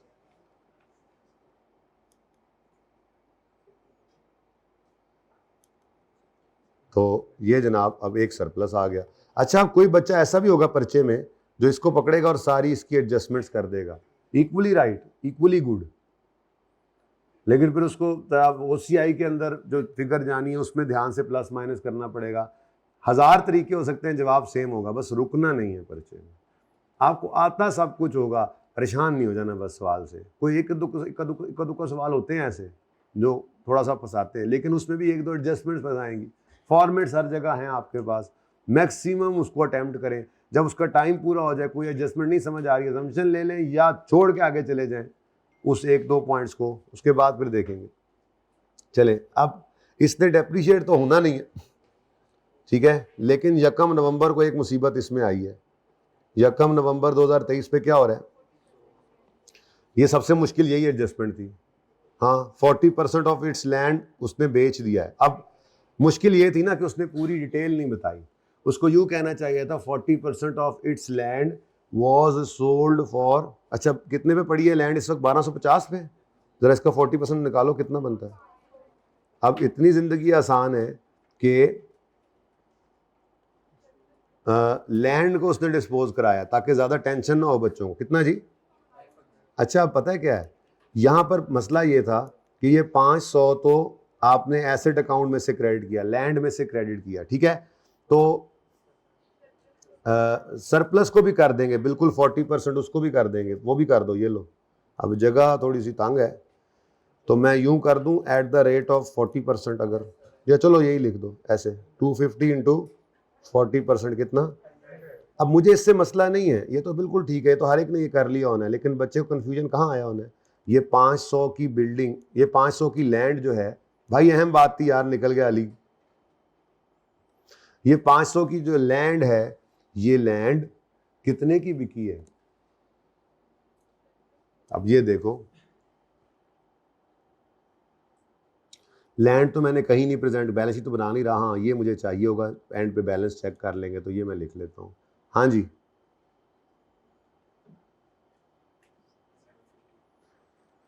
760 की भाई कह रहे हैं। 750 कहाँ लिखा हुआ है? नहीं लिखा हुआ ना, कहाँ 750 वाला कौन है? ये मेरे ख्याल में तो उसको जिंदगी का पहला डिस्पोजल वाला सवाल अभी भी याद है, मुइन वाला। मुझे याद आ गया तुम्हारा 750 सुन के, वही याद आया तुम्हें? कहता 750, जो पहला डिस्पोजल का सवाल किया था ना, उसमें सेल प्रोसीड 750 थी मेरे ख्याल से। हद होगी यार, खुदा तुम्हें हिदायत दे।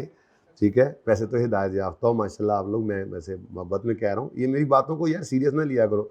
अब जा रहे हो, दिल साफ करके जाना, मुझे माफ़ करके जाना है। बेटा ठहर जाना, मैं एक बार गेम ते पान दो जरा जरा सही करके जी, गोली तो तैयार करने दो। 30 ये 1 नवंबर 2000 नहीं 31 दिसंबर 2023 पर यही बुक वैल्यू है, क्योंकि एसेट ने, अब आखिरी क्लास है आज, नहीं मैं कर रहा वो कि जी डेप्शन भी लिखूंगा, लैंड के आगे क्यों लिखे डेप्रिसिएशन। ठीक है बेटा जी, अभी अभी तो हमने 1 जनवरी 23 पे रीवैल्यू करके उसको 1250 पे ले गए हम, यानी ये पहले गालिबन 400 का होगा ना, गालिबन क्या 1000 का 40% लो, कितना बनता है? 400। तो हम इसको उठाकर किस पे ले गए? 500 पे। अब नॉर्मली ऐसा ही होता है, ये मेच्योर प्रॉपर्टीज हो तो इतने थोड़े अरसे के अंदर इनकी कोई वैल्यू बहुत ज़्यादा नहीं आगे पीछे हो जाती। आप अब नई किसी सोसाइटी का ज़हन में ना रखेगा जी महीने बाद इसकी, उसमें भी 2-2 4-4 5-5 6-6 महीने बाद को 1,00,000 2 लाख प्राइस का चेंज आता है, वही नई सोसाइटीज़ में। लेकिन जो पुरानी मेच्योर जगह हैं उन पर बहुत स्लो आपकी नॉर्मली बहुत स्लो एप्रिसिएशन होती है। फिर आप थोड़ा और इसको सादा करें, आप देहात में चले जाएं, ये लाहौर के करीब वाले देहात नहीं, यहाँ पे तो पता नहीं क्या आग लगी होती है। आप ज़रा दूर दराज इस इलाके में चले जाएं जहाँ ज़री ज़मीन होगी, तो ज़री ज़मीन के अंदर कई कई साल उसके अंदर कोई ख़ास एप्रिसिएशन नहीं आती। मतलब ये कि आपको 10 साल पहले अगर 1 एकड़ वो 15 लाख का मिला था, आज वो 18 का मिल जाएगा, कितना को फ़र्क आ गया। बढ़ती है ज़रूर वैल्यू, 20 का मिल जाएगा, लेकिन ये तो नहीं कि हर महीने उसमें लाख रुपए की एप्रिसिएशन आ रही है। हाँ, कमर्शियल प्रॉपर्टी हो चलो उसके अंदर आ जाता है। अब नहीं बताया हुआ लैंड के बारे में, तो नॉर्मल अजम्पशन तो यही ली जा सकती है ना कि जो 500 का था 500 का ही बिका होगा। ये है नॉर्मल अजम्पशन कि अगर वो ना बताए तो 500 रुपए की लैंड बेची है, चुप है तो फिर कितने की बेची है? 500 की ही बेची है। और आपस की बात है, गेन हमने साल के पहले 100 का उसका पहले ही रिकॉर्ड कर लिया था, तो उसको ट्रांसफर करेंगे रिटेन अर्निंग में। एनीवेज ये जो है फिर है, अब क्या कर सकते हैं। चले, अब मैं तो कहता हूं इसकी गलती भी सही कर ना ले। गलती, चलो पहले जरा मुझे बताओ ओरिजिनल एंट्री क्या होनी चाहिए, ये डिस्पोजल की सिर्फ। और भाई मैं वो सारा काम करूंगा इंशाल्लाह रीवैल्यूएशन का अलग से, इसको तो फड़काओ ना, साइड पे करो, इसको तो साइड पे करो जी। होना क्या चाहिए था डिस्पोजल के दिन? कैश डेबिट और लैंड क्रेडिट। कैश डेबिट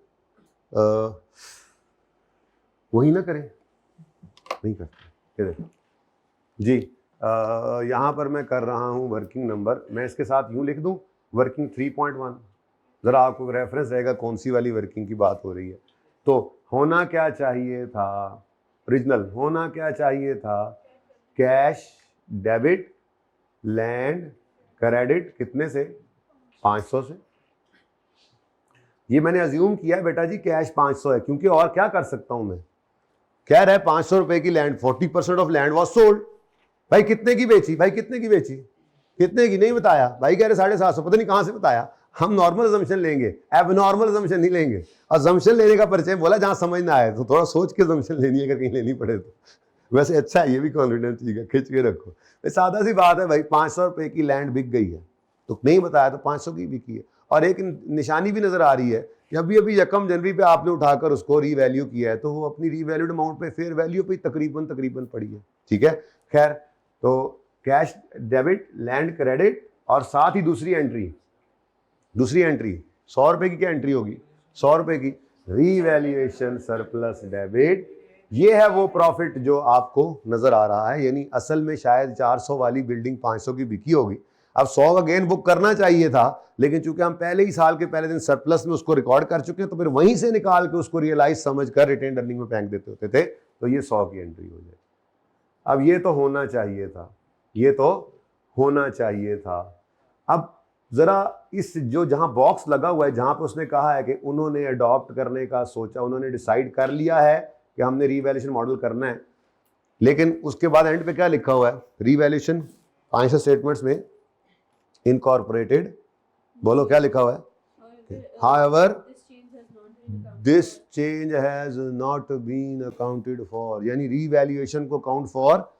तो उन्होंने 400 वाली बिल्डिंग को 500 पे किया ही नहीं, लैंड को, तुमको तो ऐसे अभी भी 1000 पे पड़ा है ना, तो हमने उसको 1250 पे रखा है, इसलिए उन्होंने क्या एंट्री फिर की होगी, जिसको मैं रॉन्ग इसलिए कह रहा हूं कि अब हम पॉलिसी चेंज कर चुके हैं, तो उन्होंने एंट्री की होगी यही वाली, कैश कितना 500, 400 नहीं, कैश 500 लैंड 400।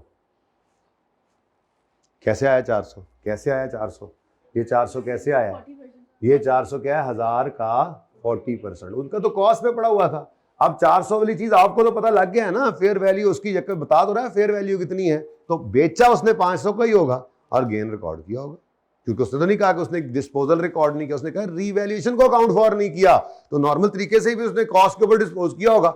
40% 1000 का 40% 400 और 500 उसकी फेयर वैल्यू बनती है, नजर आ रहा है। ठीक है, तो फिर ये कैश वही आ गया, तो पीएनएल, उन्होंने पीएनएल के अंदर ये बैलेंसिंग रिकॉर्ड किया होगा। इसको रॉन्ग इसलिए कह रहा हूं क्योंकि ये तब होता अगर रीवैल्यूएशन ना होती, लेकिन जब हम ये कह चुके हैं कि अब रीवैल्यूएशन को हमने इनकॉर्पोरेट करना है, मैं जरा पहले इधर आ गया हूं, हालांकि असूली तौर पर मुझे क्या करना चाहिए था, लेकिन मुझे आसान यूं लगा, असूली तौर पर क्या करना चाहिए था, पहले सारी रीवैल्यूएशन को मुझे किताबों में इनकॉर्पोरेट करना चाहिए था, फिर उसके बाद कहना चाहिए था ओहो इन्होंने डिस्पोजल ऐसे कर लिया था तो उसको रिवर्स कर दें।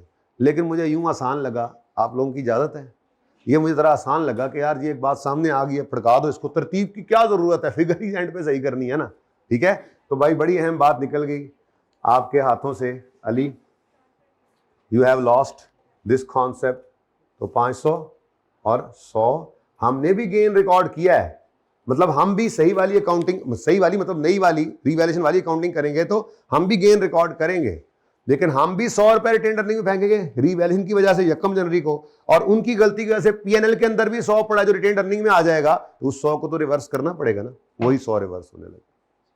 ठीक है, तो फिर क्या करूंगा मैं क्या करूंगा, मैं इसकी एंट्री, अब देखो कैश डेबिट होना चाहिए था 500 से, हो गया, कुछ ना करें, रिटेन अर्निंग क्रेडिट होना चाहिए था, लैंड क्रेडिट होना चाहिए था 500 से, लेकिन लैंड क्रेडिट हुआ है 400 से। उनकी किताबों में लैंड कितने से क्रेडिट हुआ होगा, ईयर एंड पे जो नजर आ रही है 400 से, तो हम तो कहेंगे नहीं जी नहीं 500 से करें, क्योंकि हमने जब रीवैल्यूएशन की एंट्रीज करनी है ना, हालांकि मैं बार बार कह रहा हूं ये एंट्री एंड पे होनी चाहिए थी, लेकिन मुझे हमें मजा आ गया, मैंने लास्ट टाइम जब ये सवाल कराया था तो ये एडजस्टमेंट बिल्कुल एंड पे कराई थी, पहले रीवैल्यूएशन कर दी थी, मैंने कहा देखो यार अब रीवैल्यूएशन हो गया, मुझे ऐसे दिल कर पड़ा मेरा मैं ये पहले करा दूं, तो मैं बता रहा हूं तरतीब का भी मसला नहीं है, एंट्रीज करनी है वहां पे, उसने कौन सा कहा डेट वाइज एंट्रीज करके दो मुझे, बात समझ आ रही है। हालांकि असूली तौर पे क्या है, 1 जनवरी 23 से पहले रीवैल्यू करें, फिर उसके कहें ओहो हमने रीवैल्यू करके अब जो चीजें चेंज कर ली हैं, दौराने साल उन्होंने पुराने हिसाब से किया होगा तो उसको उल्टा दें। लेकिन ऐमें मुझे जरा मजा आ गया तो मैंने कहा चलो बात कर दें, इजाजत है। चलो तो लैंड क्रेडिट कर दो 100 से। उसके बाद होना चाहिए था P&L नहीं क्रेडिट होना चाहिए था, गलत क्रेडिट हुआ तो सही करने के लिए क्या कर दोगे, डेबिट। ये गेन को उल्टा दो। ये गेन क्यों उल्टा रहे हैं, क्योंकि अभी हमने रीवैल्यूएशन करनी है। जब हमने रीवैल्यूएशन करनी है तो हमने ये गेन साल के पहले दिन रीवैल्यूएशन सरप्लस OCI से निकालते हुए रिकॉर्ड कर लेना है। जब वो कर लेना है तो ये वहां से पहुंच जाना है रिटेन्ड, नहीं वहां से चला जाना है सरप्लस में। फिर ये डिस्पोज होना है तो हमने उसको फेंकना है रिटेन्ड अर्निंग में।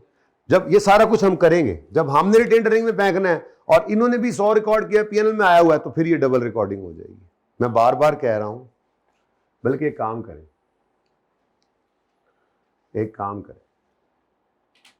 इसको इधर लिखते हैं एंड पे, पहले ही एंड पे लिख देते हैं।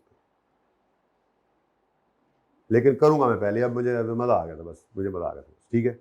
ये 2 एंट्रीज, पहली एंट्री जी P&L डेबिट करो, गेन को उल्टाओ कितने से, 100 से, और लैंड को क्रेडिट करो कितने से, 100 से। ये उसकी गलती हम एंड पे जाके सही कर देंगे, क्योंकि हमने साल के शुरू में एसेट को रीवैल्यू करना है, ठीक है ना। मैं यहां से मिटा रहा हूं। अच्छा, एक तो ये करना है, दूसरा उन्होंने ये नहीं किया होगा, क्योंकि उन्होंने तो एसेट को रीवैल्यू नहीं किया होगा, तो हम उसको कर लेते हैं। ये entry additional, revaluation surplus debit retained earnings credit, कितने से। अब आप कहोगे ये वाली एंट्री जो है ना जी, ये मुझे जरा यहां पे करके दिखाएं तो मुनासिब है, तो वो इंशाल्लाह मैं चेंज कर लूंगा, पहले तरतीब पूरी कर लें तो ठीक है, सही है। अब इस एडजस्टमेंट को एंड पे डाल दे तो कोई मसला तो नहीं। ये RSRE चेंज इन इक्विटी के अंदर आना है, ये OCI में नहीं आना है। लेकिन ये एडजस्टमेंट समझ आ गई है। ये असल में उन्होंने डिस्पोजल रिकॉर्ड किया होना है, कॉस्ट मॉडल वाला, हमने रीवैल्यूएशन करके डिस्पोज किया है, तो ये मसला एंड पे आना है। मैंने कहा पहले इसको एड्रेस कर दें। चलो आओ यार वापस आओ, माजरत मैं ज़रा बहक गया था, अच्छे भले जा रहे थे और बीच ब्रेक लग गई। इधर देखो, लैंड के ऊपर सरप्लस आया है 250, ठीक है। यकम जनवरी की बात करूंगा ना मैं, इतना सरप्लस आया है, ओके। उसके बाद आगे बढ़ते हैं। Next is office building.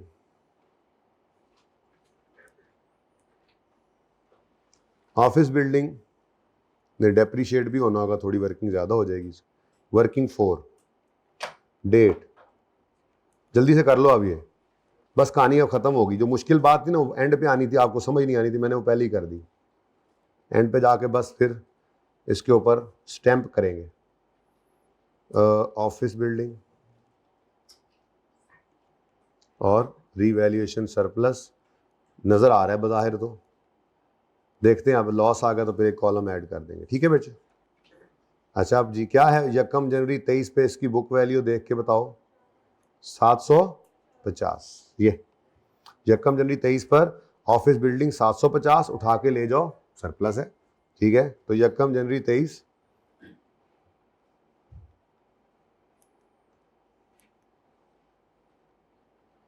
Book value 750। थोड़ा सी लेट हुए बेटा, आप बाढ़ वाला सवाल हो गया। कितनी रिकॉर्डिंग हो गई भाई? हाँ 1 घंटा 5 मिनट रिकॉर्डिंग हुई, बीच में 10 मिनट मैंने पॉज करके फॉर्मेट भी नोट किया था। 750 ये यकम जनवरी 23 पर रीवैल्यू करके ले गए हैं 1200 पे। अच्छा 50 दूजा सी, तो रीवैल्यूड अमाउंट आ गई ऑफिस बिल्डिंग की 1200। तो 750 से उठाकर अगर 1200 पे लाएंगे तो 450 का सरप्लस आ जाएगा, ठीक है जी। रीवैल्यूएशन सरप्लस बैलेंस, तो एक और सरप्लस आ गया, 2 सरप्लस हो गए। यानी इन दोनों की एंट्री क्या होनी है, revaluation surplus credit in OCI, PPE debit. अगर इकट्ठा करेंगे PPE डेबिट, रीवैल्यूएशन सरप्लस इन OCI। लेकिन मुसीबत क्या है, ये बिल्डिंग है, पर इनमें कोई मसला नहीं है। लैंड को उसने बेचा था, बिल्डिंग सुकून से चलनी है, बिल्डिंग सुकून से चलनी है, इधर मित्र तज रखो मेरे चांद, ठीक है। अच्छा जी, तो 1200 वाली है लाइफ वाली, 9 साल लाइफ वाली, 1200 को 9 साल पे डेप्रीशिएट करेंगे हम, ठीक है। तो डेप्रीसिएशन करनी है अब रीवैल्यूड अमाउंट की, डिवाइडेड बाय कितने साल, 9, और साथ ही 450 डिवाइडेड बाय 9, नशर भी साथ ही कर दिया। और रिजाइजल वैल्यू वगैरह तो नहीं थी ना। अब 31 दिसंबर 23 लिख लो, क्योंकि आपने अगर 31 दिसंबर 23 पहले लिख लिया होता तो आपसे कोई बैद नहीं है, आप डिवाइड बाय 8 कर देते। आप कहते हो तो 1 जनवरी 9 की यूजफुल लाइफ है ना, इसीलिए मैं आपको डेट लिखने नहीं दिया करता था। बताओ जी answer. 130 depreciation expense debit, accumulation credit. तो ये डेप्रीसिएशन की भी एंट्री करूंगा मैं, ठीक है। और साथ ही 50 रुपए की ट्रांसफर की एंट्री भी बन रही है। अब ये तीन जगह से चीज़ें निकलनी है, तो इसलिए टोटल करके एक वर्किंग बना लेंगे और उसकी एंट्री पास कर देंगे इकट्ठी, ताकि जान छूटे हमारी, है जी। लो जी, बुक वैल्यू बाकी अलग अलग भी कर सकते हैं, कोई मसला नहीं है। जिन बच्चों ने पर्चे में अलग अलग चलाया होगा हर एसेट को, खैर है, बस ज़रा फिगर्स बढ़ गई होंगी उस पर, प्रॉफिट के अंदर, प्रॉफिट स्टेटमेंट के अंदर, प्रॉफिट की एडजस्टमेंट में, OCI के अंदर 2-2 3-3 चीज़ें आ रही हैं। सो व्हाट, नंबर मिलेंगे आप, ऐसा नहीं है जी। वैसे मुझे ज़रूरत नहीं है इसकी, मुझे इसकी ज़रूरत है चेक करने के लिए, बाद में एंड पे जाकर देख लेंगे। मतलब मैं कह रहा हूँ क्या ज़रूरत है, मैंने कोई बैलेंस शीट बनानी है, मैंने कोई MCQ का आंसर करना है जिसमें मुझे वो कह रहा है कि ऑफिस बिल्डिंग की 31 दिसंबर पर कितनी नज़र आएगी, तो कोई ज़रूरत नहीं है। बस 400 पे हमने इस वर्किंग को रोक दिया। ठीक हो गया जी, ओके। चलो अच्छा जी, नेक्स्ट भी इसी तरह से है, बिल्कुल आसान चीज़ें, बिल्कुल आसान चीज़ें। वर्किंग नंबर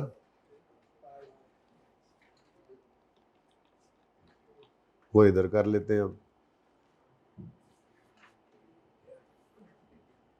क्या भाई, फैक्ट्री बिल्डिंग आ गई, उस पे लॉस आ गया। Oh no,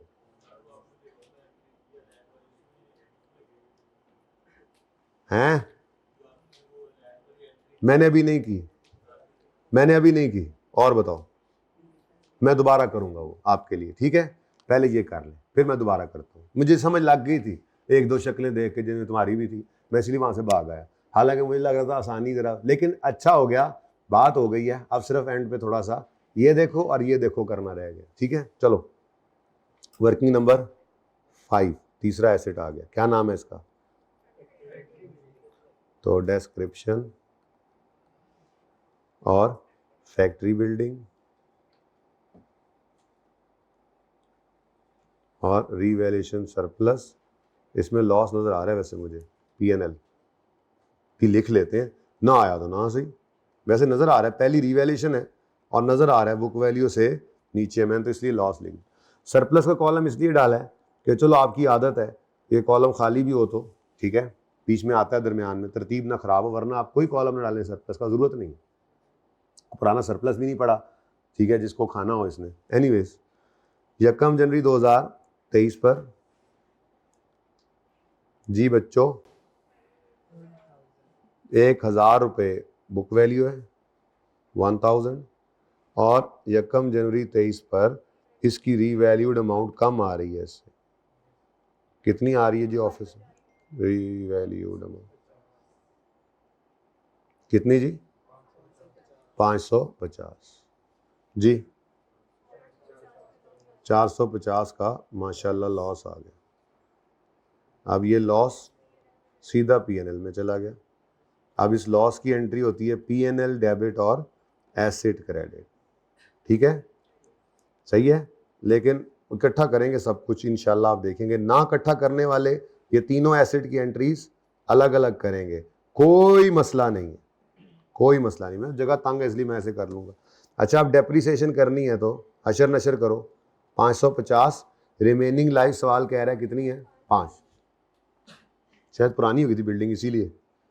remaining useful life 5 अशर किया, साथ ही नशर कर दिया 450/5 जी। फरमाइएगा 61 110, 90। सही है, कंफ्यूज करके रखो मुझे। हाँ, पर प्लस करता हूँ। जब मुझे इतना कंफ्यूज करोगे तो ऐसे ही करूंगा ना मैं।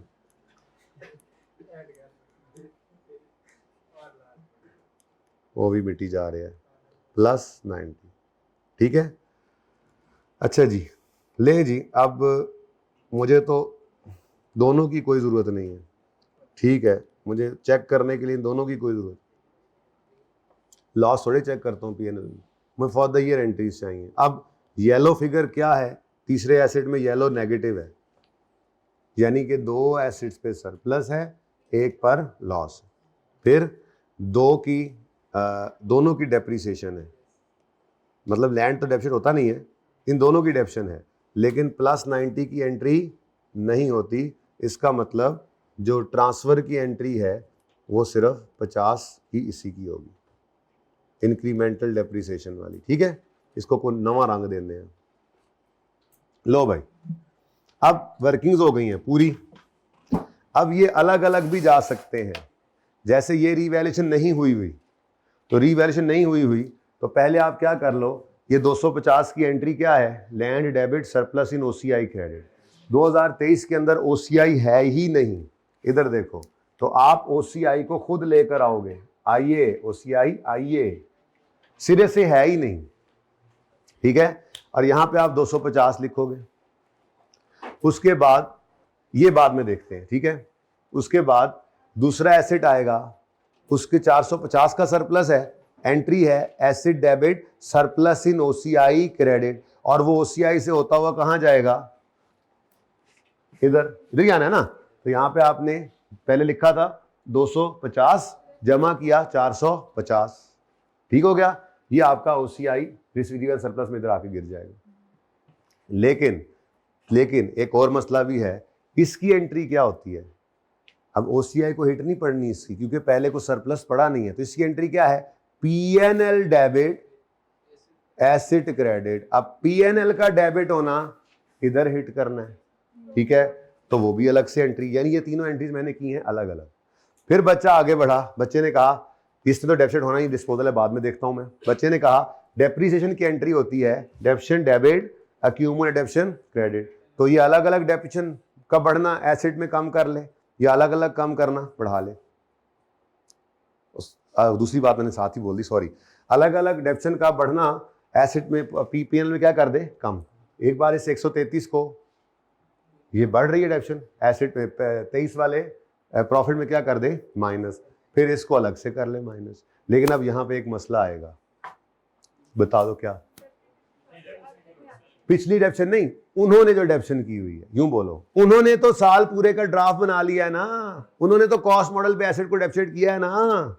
तो इसका मतलब ये वाली डेप्रिसिएशन रिकॉर्ड भी करनी है और पुराने वाली डेप्रिसिएशन रिवर्स भी करनी है। पुरानी डेप्रिसिएशन कितनी होगी, उन्होंने रीवैल्यू नहीं किया तो 750 वाला एसेट है उनका, 1000 वाला एसेट है उनका, और रिमेनिंग लाइफ ही इसी दिन की की हुई है। आप कहोगे जी कॉस्ट को रिमेनिंग लाइफ से करें, बिल्कुल कर सकते हैं, बुक वैल्यू को रिमेनिंग लाइफ पे करें। कॉस्ट होती तो ओरिजिनल लाइफ चाहिए थी, बुक वैल्यू के लिए चाहिए क्या स्ट्रेट लाइन में, रिमेनिंग लाइफ गिवन है, तो हम वो डेप्रिसिएशन उल्टाएंगे भी सही।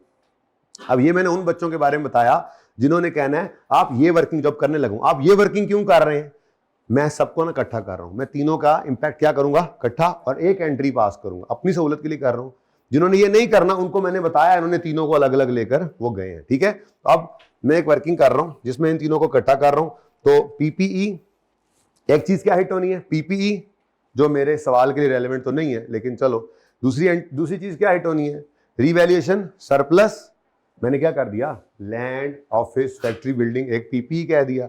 कॉलम मैं लिखूंगा ही नहीं, जरूरत नहीं है मुझे, ठीक है, लेकिन एंट्री तो करनी है ना। हाँ ठीक है, लिख दूंगा, ओके लिख दूंगा। तो पीपीई का एक कॉलम हिट होना है, दूसरा कॉलम होना है रियल सरप्लस का, तीसरा कॉलम होना है पीएनएल का। उसके बाद डेप्रिसिएशन और ट्रांसफर भी है। अब ये 5 चीजें मुझे चाहिए, एसेट्स 3 है, तो ये 5 चीजों का मैं कॉलम वाइज काम कर लूं, कोई हर्ज तो नहीं। जिसको इससे मसला है वो बेशक अलग अलग करे, उनको बता दिया, ठीक है। अब वर्किंग नंबर इसको 6 कहना चाहिए, क्योंकि ये ना तो 2.1 है, ना 3.1 है, ना 4.1 है, ना 5.1 है, ये सब की वालदा है ये वाली वर्किंग। ठीक है, तो ये अम्मी को इधर ले आओ। वर्किंग नंबर कौन सा? 6। अब वर्किंग 6 में कुछ भी नहीं है, मैं इसका कोई टाइटल नहीं दे सकता। ठीक है, वर्किंग 6 का कोई टाइटल नहीं है। वर्किंग 6 में बस मैंने ये तीनों एसेट्स को इकट्ठा करना है। ठीक है, लैंड, ऑफिस बिल्डिंग और फैक्ट्री बिल्डिंग, इनमें 3 चीजें हैं। एक पीपीई को क्या हिट लगनी है? लैंड की वजह से, फिर बिल्डिंग, फिर ऑफिस।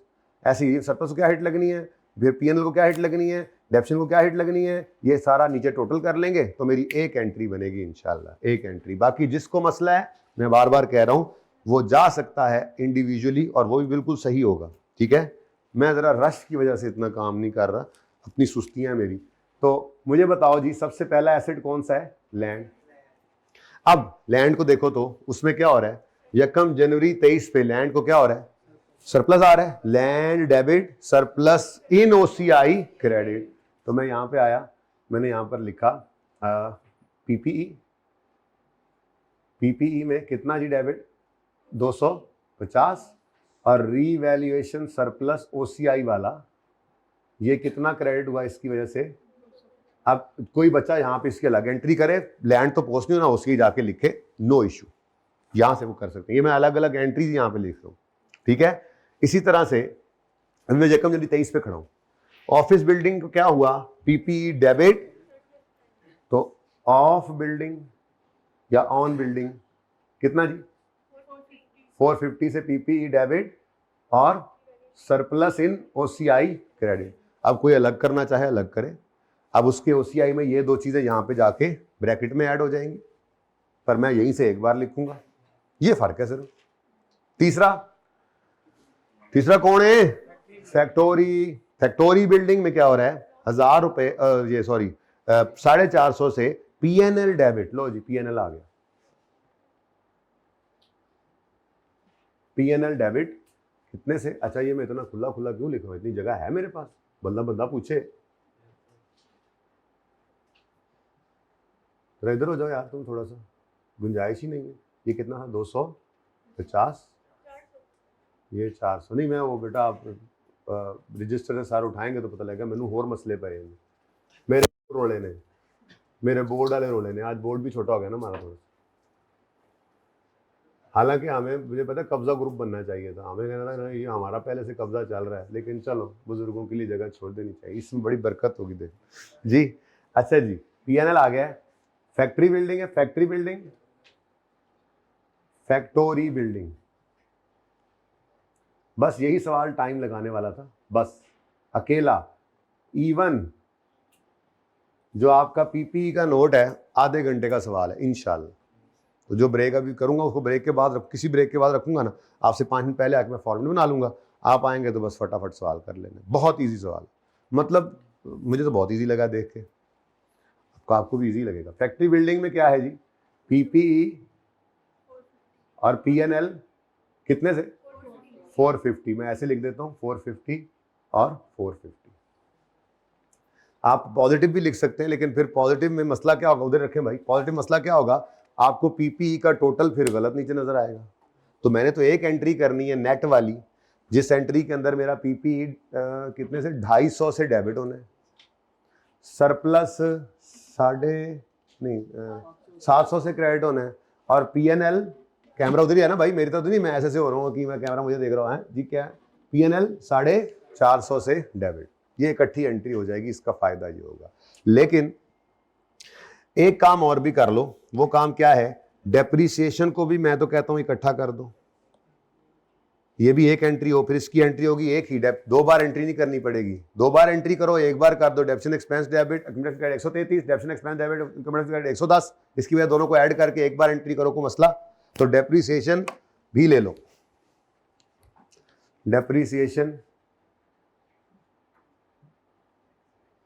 डेप्रीसिएशन ऑफिस बिल्डिंग की कितनी है? 133, और फैक्ट्री बिल्डिंग की कितनी है? 110। अब यहां पे जब टोटल होगा तो एक ही एंट्री कर दूंगा। ऐसे ही ट्रांसफर है, ट्रांसफर ऑफ इंक्रीमेंटल डेप्रीसिएशन, ये मैं ट्रांसफर लिख रहा हूँ, ट्रांसफर।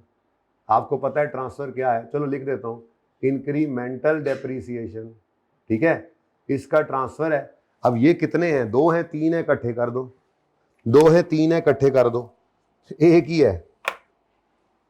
तो ट्रांसफर की एंट्री क्या होगी, revaluation surplus debit retained earnings. ये किस एसेट पे आ रहा है, ऑफिस बिल्डिंग पे, ठीक है जी।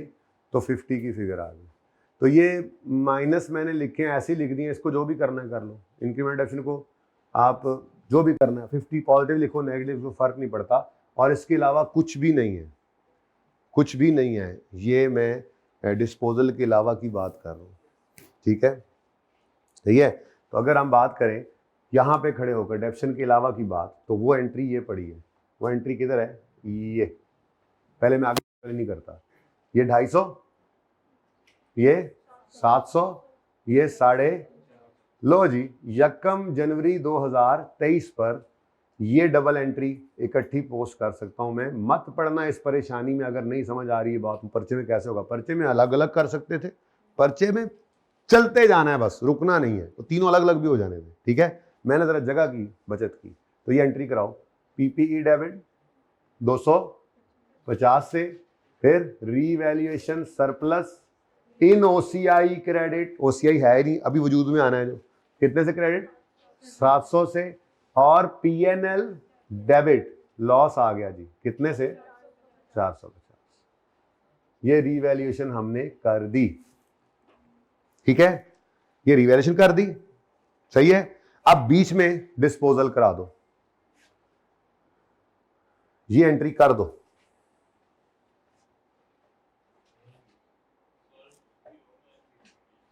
किसकी, अभी मैं वहां पहुंचा ही नहीं, लो जी।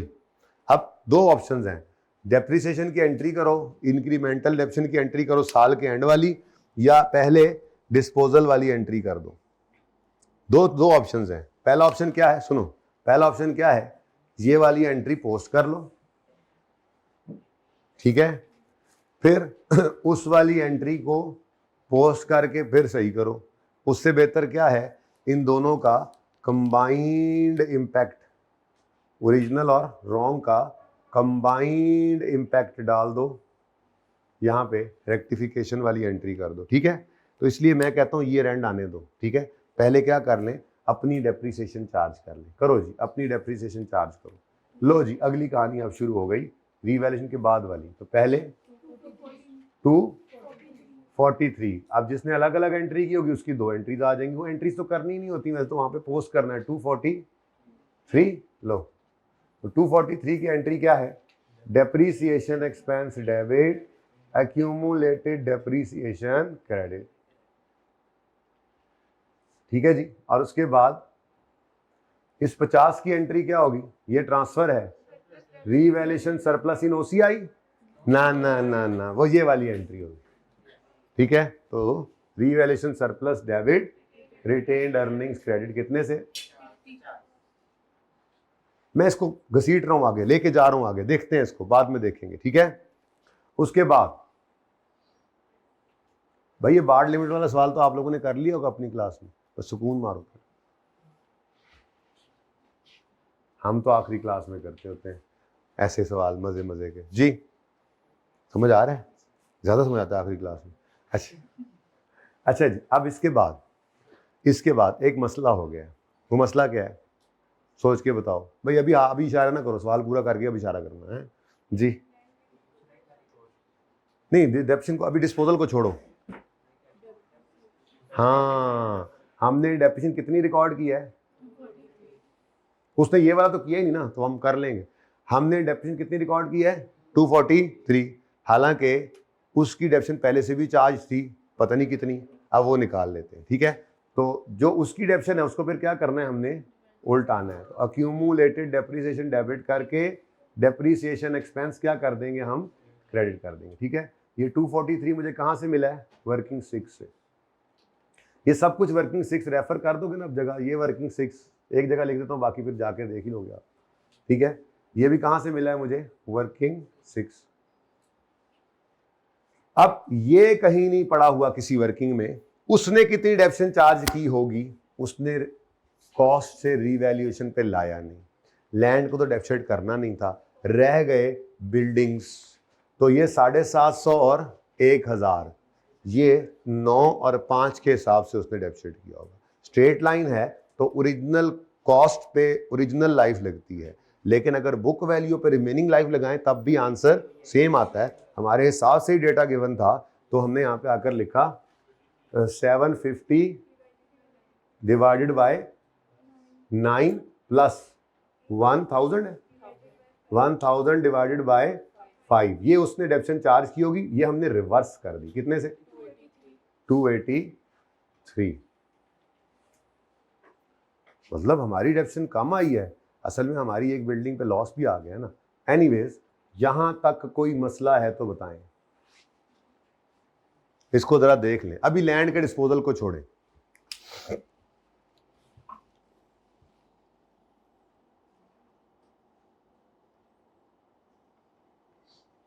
जी अभी ये वाला काम सारा मैं कर रहा हूं, ठीक है, कहां से, यहां से यहां तक, फिर लैंड को देख लेते हैं। अहमद को ना लैंड परेशान कर रहा था, बाद में देखेंगे, ठीक है, ओके, हाँ थोड़ा सा गड़बड़ होने लगी थी, फिर देखेंगे हम, सिर्फ एक एडजस्टमेंट रह गई, तो एक एंट्री रह गई, फिर टेंशन भी खत्म हो जाएगी। शुरू करो जी। पीपी बैलेंस शीट आइटम, मैं इक्विटी, मे भी बैलेंस शीट आइटम है लेकिन मैं इक्विटी बना रहा हूं, एसेट है। PNL, PNL debit, PNL debit मतलब प्रॉफिट कम हुआ कितने से 4, ऐसे जगह बस मेरी मुक जानी, हो रोला को नहीं, आज क्लास साढ़े कुल खोई गई है। नेक्स्ट आगे बढ़ो। सरप्लस इन ओसीआई क्रेडिट, 2023 के अंदर तो ओसीआई था ही नहीं, अभी अभी वजूद में आया है, अभी अभी मार्जे वजूद में आया है, कितना, वर्किंग नंबर 6 कह दो, या ये वर्किंग नंबर 1 भी कह सकते हो, एंट्री तो वहां पे की हुई है ना, वर्किंग 6 कह दो या वर्किंग 1, मैं तो कहूंगा एंट्रीज देख के ला रहा हूं, बोलो जी 700, ये मैंने ब्लू से लिखा, ठीक है। Asset PPE debit, balance sheet के अंदर एसेट्स में जाना था, पीएनएल क्रेडिट डेबिट वो हमने हिट कर दिया, और ओसीआई क्रेडिट वो सामने आ गया। कोई मसला, या अब जिसने अलग अलग किया होना है दो एसेट्स को, उसके वहां पर 700 ब्रैकेट के अंदर इकट्ठा हो गया होना, कोई मसला नहीं, got it. Next, depreciation debit, accumulation, वैसे ना वैसे इसको आप नेट भी कर सकते थे, लेकिन मैं नहीं चाह रहा, मैं चाह रहा हूं अलग अलग ही चलाएं, हालांकि मेरी जगह वहां पे खत्म होती मुझे नजर आ रही है, कुछ ना कुछ तो मैं करूंगा, इस बोनस को उड़ा के नीचे ले आऊंगा, वहां जगह बना लूंगा, अल्लाह करेगा वैसे पूरा हो जाएगा। बहरहाल फिलहाल 2 एक्सपेंस बढ़ा तो प्रॉफिट कम 243, फिर एक्सपेंस कम हुआ तो प्रॉफिट, तरतीब से चलते हैं, ये हो गया। फिर surplus debit retained earnings credit, नहीं था पहले, ब्लू से कर रहा हूं, अब आया है, ये ओसीआई को भी ब्लू लिखना चाहिए था ही नहीं, अब आया है ओसीआई 23 का, अभी अभी आया। ट्रांसफर ऑफ इंक्रीमेंटल, कोई तरतीब की जरूरत नहीं है, कितना जी, कितना 50, surplus debit retained earnings credit, ठीक है, 50 रुपए से। अच्छा, उसके बाद आखिर में क्या किया आपने, उनकी वाली डेप्रिसिएशन को उल्टाना है, उनकी वाली डेप्शन को उल्टाना है, तो डेप्शन क्रेडिट, तो प्रॉफिट बढ़ गया 283 से, बस जगह का रोड़ा पै गया जो मैनू, कोई नहीं ऊपर मैं एडजस्ट कर दूंगा, बस मुझे गुजारा कर लेना मेरे साथ, यहां तक कोई मसला, डन, एवरीथिंग डन। देखो ना, एक्यूमुलेशन एसेट में जाना है, ये दोनों नजर आ रहे हैं, फिर ये भी कहां जाना है, एसेट में जाना है, तो मैंने अपने इंपैक्ट्स ले लिए, कोई मसला है तो बताओ, कोई मसला है तो बताओ। अब अगली बात, एक लैंड है जिसका डिस्पोजल रह गया, लैंड का डिस्पोजल उन्होंने इस पे रिकॉर्ड किया होगा, क्यों अहमद भाई, क्यों आप यहां पे फंसे हुए हैं? वो कह रहा है 1 नवंबर को लैंड डिस्पोज हुआ है, अब उन्होंने क्या 1 नवंबर पे रीवैल्यू किया हुआ था, उनके पास एसेट फिर बुक वैल्यू पे नजर आ रहा है, 1000 रुपए का 40% कितना बनता है, लैंड की बुक वैल्यू उसकी कॉस्ट होती है नॉर्मली, ठीक है, कितना 400 पर उनके पास लैंड पड़ा था, उन्होंने 400 से क्रेडिट कर दिया, कितने पैसे आए होंगे उनको, ये अज्यूम ना कर लेता 400 आए होंगे, नजर आ रहा है भाई यकम जनवरी पे आपको कि वो वैल्यू बढ़ी है, तो आप पागल नहीं हो कि मार्केट के अंदर आप 500 वाली चीज 400 की बेच पाओगे। और रॉन्ग में उसने कैश तो गलत नहीं कर देना ना, रॉन्ग नहीं है, बेसिकली ये पुरानी पॉलिसी है जिसमें वो कॉस्ट मॉडल पे चल रहा था, और कहां उसने लिखा हुआ है कि 400 का उसने बुक किया एसेट, एसेट जितने का बिका है उतने का ही बिकना है ना, और वो भाई अपनी यकम जनवरी एक फेयर वैल्यू, असल में तो ये अजम्पशन लेनी पड़ी थी, ठीक है, कि 500 ही होगी, लेकिन 500 से कम तो नहीं ना हो सकती, होती तो बता देता कोई, अगर यकम जनवरी 23 वाली फेयर वैल्यू में कोई चेंज आया होता तो बता देता, तो इसीलिए तो हमने नॉर्मल अजम्पशन ये ली कि 500 ही इसकी फेयर वैल्यू है, तो कैश तो 500 ही मिलना था, पर पुरानी पॉलिसी के तहत उनकी किताबों में एसेट 400 पड़ा हुआ था, तो उन्होंने पीएनएल के अंदर गेन बुक कर लिया, कोई गलत भी नहीं है, ये गलत नहीं है वैसे, पर चूंकि अब हम यकम जनवरी पे नई पॉलिसी रीवैल्यूएशन लगा रहे हैं, तो रीवैल्यूएशन मॉडल के अंदर फिर ये गलत हो जाता है, असल में ये इसलिए रॉन्ग कह रहा हूं, बात समझ आई है, ये कॉस्ट मॉडल पे रहते हुए बिल्कुल ठीक एंट्री थी, ये कॉस्ट मॉडल पे रहते हुए बिल्कुल ठीक एंट्री थी, ये बात समझ आ रही है, क्यों ठीक थी? 1100 आना चाहिए, 400 आना चाहिए, क्या मतलब जो बुक वैल्यू थी उस पर बेचा है उसने, क्यों बेटा? रीवैल्यूएशन ना करने का मतलब क्या है? तुम्हारे पास एक प्लॉट पड़ा है, तुम्हारी किताबों में उसकी बुक वैल्यू है जितने का खरीदा था पिछले साल, मैंने कहा इसका 40% मुझे बेच दो, तुमने रीवैल्यूएशन की नहीं तो मुझे 400 का बेच दोगे वो 1000 रुपए वाला प्लॉट, जब बाहर जाके मार्केट से वैल्यू लोगे और मुझसे कैश 500 ही लोगे, अगर 500 का हुआ तो बात समझो, कैश की बात हो रही है, किताबों में 1000 ही पड़ा था, अब समझ आई है, अपने प्लाट पे आई है तो सब समझ आई है, देख लो कब जब खुद पे आती है ना तब इंसान को समझ आती है, हजरत के मौकल समझाने आए नहीं तो आपको अब भी समझ आ गई है, ठीक है, चले, कॉस्ट मॉडल में ये बिल्कुल सही एंट्री थी, लेकिन रीवैल्यूएशन मॉडल में तो ये होना चाहिए था, क्योंकि यकम जनवरी 23 पर ये लैंड तो हमने 1000 से उठा के 1250 कर दिया था, अब इस दिन हमारी नई अकाउंटिंग में ये कितने पे पड़ा है? 500 पे, इसमें इसका 500, तो 500 हमने बेच दिया, ठीक है, तो हमारी एंट्री तो बनती थी फिर यही वाली, कैश डेबिट, लैंड क्रेडिट और साथ ही इसका सरप्लस, बस फर्क ये है कि हम पहले दिन सारा सरप्लस रिकॉर्ड कर चुके थे, एनालाइज किया कि हमने उसमें से 100 को रियलाइज करना है, ये नई पॉलिसी के तहत अकाउंटिंग है, और पुरानी पॉलिसी के तहत उनकी ठीक अकाउंटिंग थी, वो क्या थी, उन्होंने 400 से क्रेडिट करके 500 वाली चीज को 100 का गेन बुक करना था, लेकिन अगर हम इसको ना छेड़े तो होगा क्या, हमने यकम जनवरी पे जब रीवैल्यू करके हमने इसको रिकॉर्ड किया तो हम ये वाली एंट्री अभी करेंगे, ये 500 का डिस्पोजल होगा और ये 100 रुपए का सरप्लस मैं अभी करता हूँ रियलाइज, फेंकता हूँ उधर, तो ये 100 रुपया मैं भी रिटेन अर्निंग में फेंक दूंगा, और पीएनएल में उन्होंने भी 100 रिकॉर्ड किया हुआ है, तो अब अगर तो मैं इस पॉलिसी पे आ गया हूं तो मुझे वो वाला 100 रिवर्स कर देना चाहिए, इतनी सी बात, ठीक है। अब ओरिजिनल रॉन्ग को देखो जरा, दिखाओ भाई इनको, फिर मैं रेक्टिफाइंग एंट्री पास करूं, पहले ओरिजिनल रॉन्ग को देखें, क्या मतलब बिल्कुल नहीं अज्यूम की, एसेट तो बिका ही है ना, हाँ हाँ, वो तो इधर भी बेटा अज्यूम ही किया है, तो करना भी अज्यूम ही है, नॉर्मल है ही यही कि अगर यकम जनवरी पे एक चीज 500 की हो गई है तो 8-9 महीने बाद वो 500 की ही अगर नहीं बता रहा, ठीक है। ओरिजिनल रॉन्ग देखें, मेरे पीछे ना है भाई, ओरिजिनल रॉन्ग देखें, ओरिजिनल रॉन्ग देखें, ओरिजिनल रॉन्ग का मतलब क्या है, ओरिजिनल के साथ ब्रैकेट में लिखें न्यू पॉलिसी, और रॉन्ग के साथ, ओरिजिनल के साथ लिखें करेक्ट अंडर न्यू पॉलिसी, और रॉन्ग के साथ लिखें करेक्ट अंडर ओल्ड पॉलिसी, ताकि समझ आए सही से।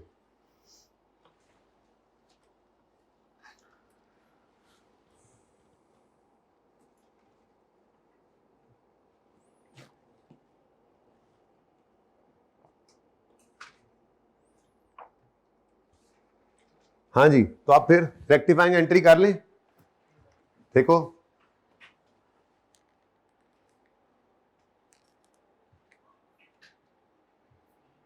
पहले डिस्पोजल की एंट्री करें और फिर रेक्टिफाइंग एंट्री भी कर लें, यानी ये अच्छा नेट भी कर सकते हैं हम, नेट भी कर सकते हैं, नेट भी कर सकते हैं, ठीक है ना, नेट ही एंट्री कर लेते हैं, वरना ये भी हो सकता था आप ये पूरी एंट्री कर दें और उसको उल्टा दें, लेकिन मैं क्या कह रहा हूं, कैश डेबिट होना था, हो गया, कुछ ना करें, ठीक है। ठीक है, यहाँ पे मैं करता हूँ रेक्टिफाइंग एंट्री, ये ओरिजिनल रॉन्ग के आगे ये रेक्टिफाइंग एंट्री हो रही है, देखना कैश डेबिट होना था, नहीं हुआ, नहीं हो गया, कुछ ना करें। लैंड क्रेडिट होना था 500 से, हुआ है 400 से, तो ये वाली एंट्री मैं दोबारा कर रहा हूँ, इधर दोबारा कर रहा हूँ, जगह बन गई है ऊपर, तो लैंड क्रेडिट कर लो 100 से, ठीक हो गया, डन हो गया, ठीक है। ये क्या है, पीएनएल, तुम कहां से क्रेडिट हो गए, तुम तो डेबिट हो जाओ, तो पीएनएल में आपने गेन को उल्टा दिया। क्यों उल्टाया है, क्यों उल्टाया है, क्योंकि आपकी एंट्री में क्या होना है अभी, आपकी एंट्री में क्या होना है अभी, ये सरप्लस डेबिट और रिटेन्ड अर्निंग क्रेडिट करना है आपने 100 से, क्योंकि आप इस दिन खड़े होके ये 700 के अंदर इस 100 के गेन को भी रिकॉर्ड कर चुके हैं, जिसको आपने डिस्पोजल के दिन रिटेन्ड अर्निंग से निकाल के रियल सरप्लस में से निकाल के रिटेन्ड अर्निंग में फेंकना है। तो ये आपका गेन रियलाइज हो गया, पर जो उन्होंने रियलाइज कर रखा है पीएनएल में, फिर वो रिवर्स करना पड़ेगा, क्योंकि पॉलिसी नहीं पे आ गए हैं, तो अब वो वाला ट्रीटमेंट तो सही नहीं है ना, इसलिए ये नीचे वाली डबल एंट्री होगी। वो मैंने जरा जगह, मुझे लगा था कि शायद बड़ा रश पे आ जाना है, लेकिन कम छेती हो गया, ये लो, ठीक है ना, ये वही एंट्री दोबारा लिखी है मैंने, उस वक्त लिख रहा था तो मैंने कहा भाई शक्लें जरा बदल रही हैं, तो क्यों ना थोड़ा वेट किया जाए, तो वेट हो गया, और ये भी पता लग गया कि एंड पे ले दे के सिर्फ ये एक ही एडजस्टमेंट है, इसका एक नंबर कट जाएगा, 2 कट जाएंगे, चलो अब ये रह गई है जी।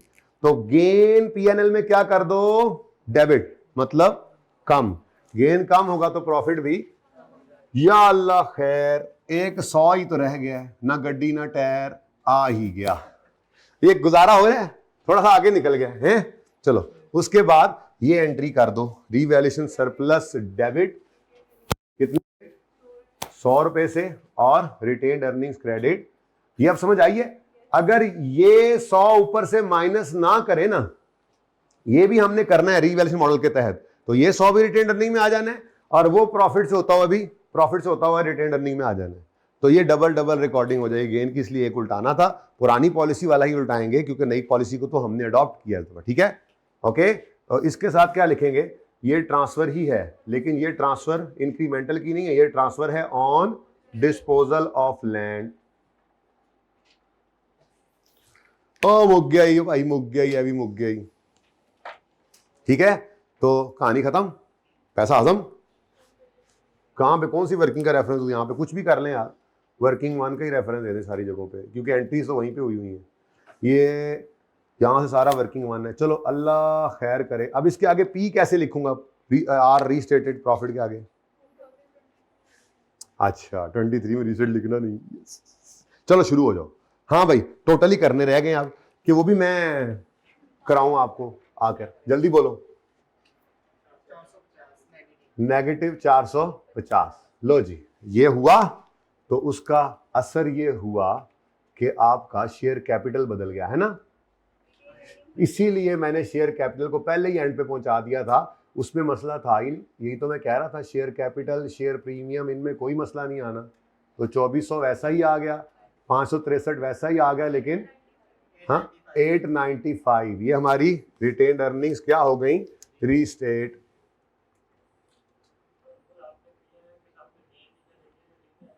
तो गेन डेबिट हो रहा है ना भाई, उलट रहा है,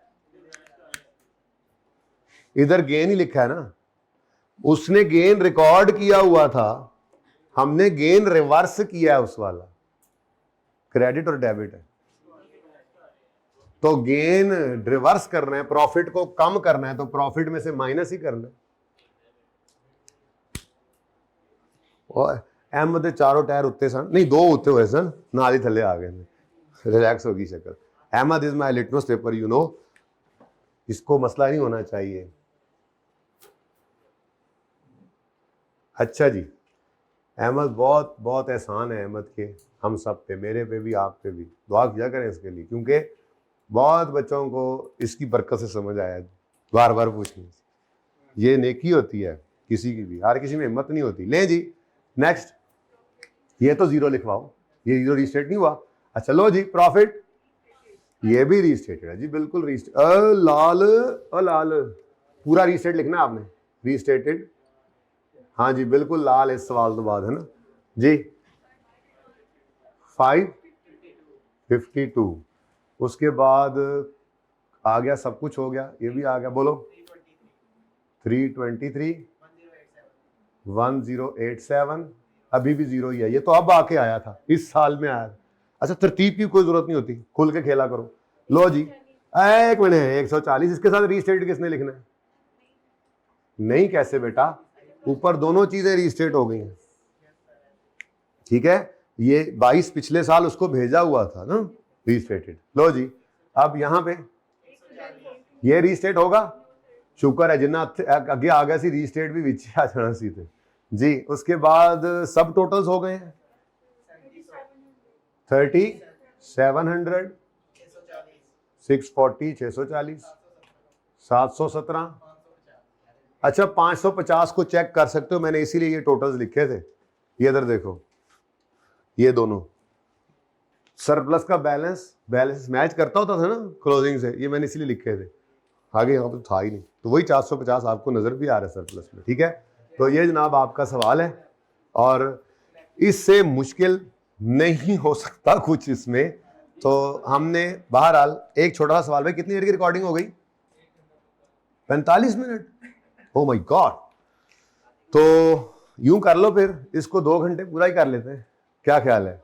अच्छा चलो ठीक है, इसको पार्ट को यहां क्लोज करते हैं, लेकिन ब्रेक अभी नहीं दे रहा। बात सुन ले मेरी, IS8 की बात चालू है तो चलती रहे, मुनासिब है। तो इसको थोड़ा 15-20 मिनट और चाहिए मुझे। एक मैंने वो टर्म टेस्ट 2 वाला सवाल डिस्कस करके आपको होमवर्क में देना है, उसके बाद आपके कोई MCQs हैं वो पूछने हैं, कुछ थेरी। चलो ब्रेक देता हूं, लेकिन इस सवाल पर ही फिर ब्रेक कर लें, ये पार्ट यहाँ क्लोज कर दें।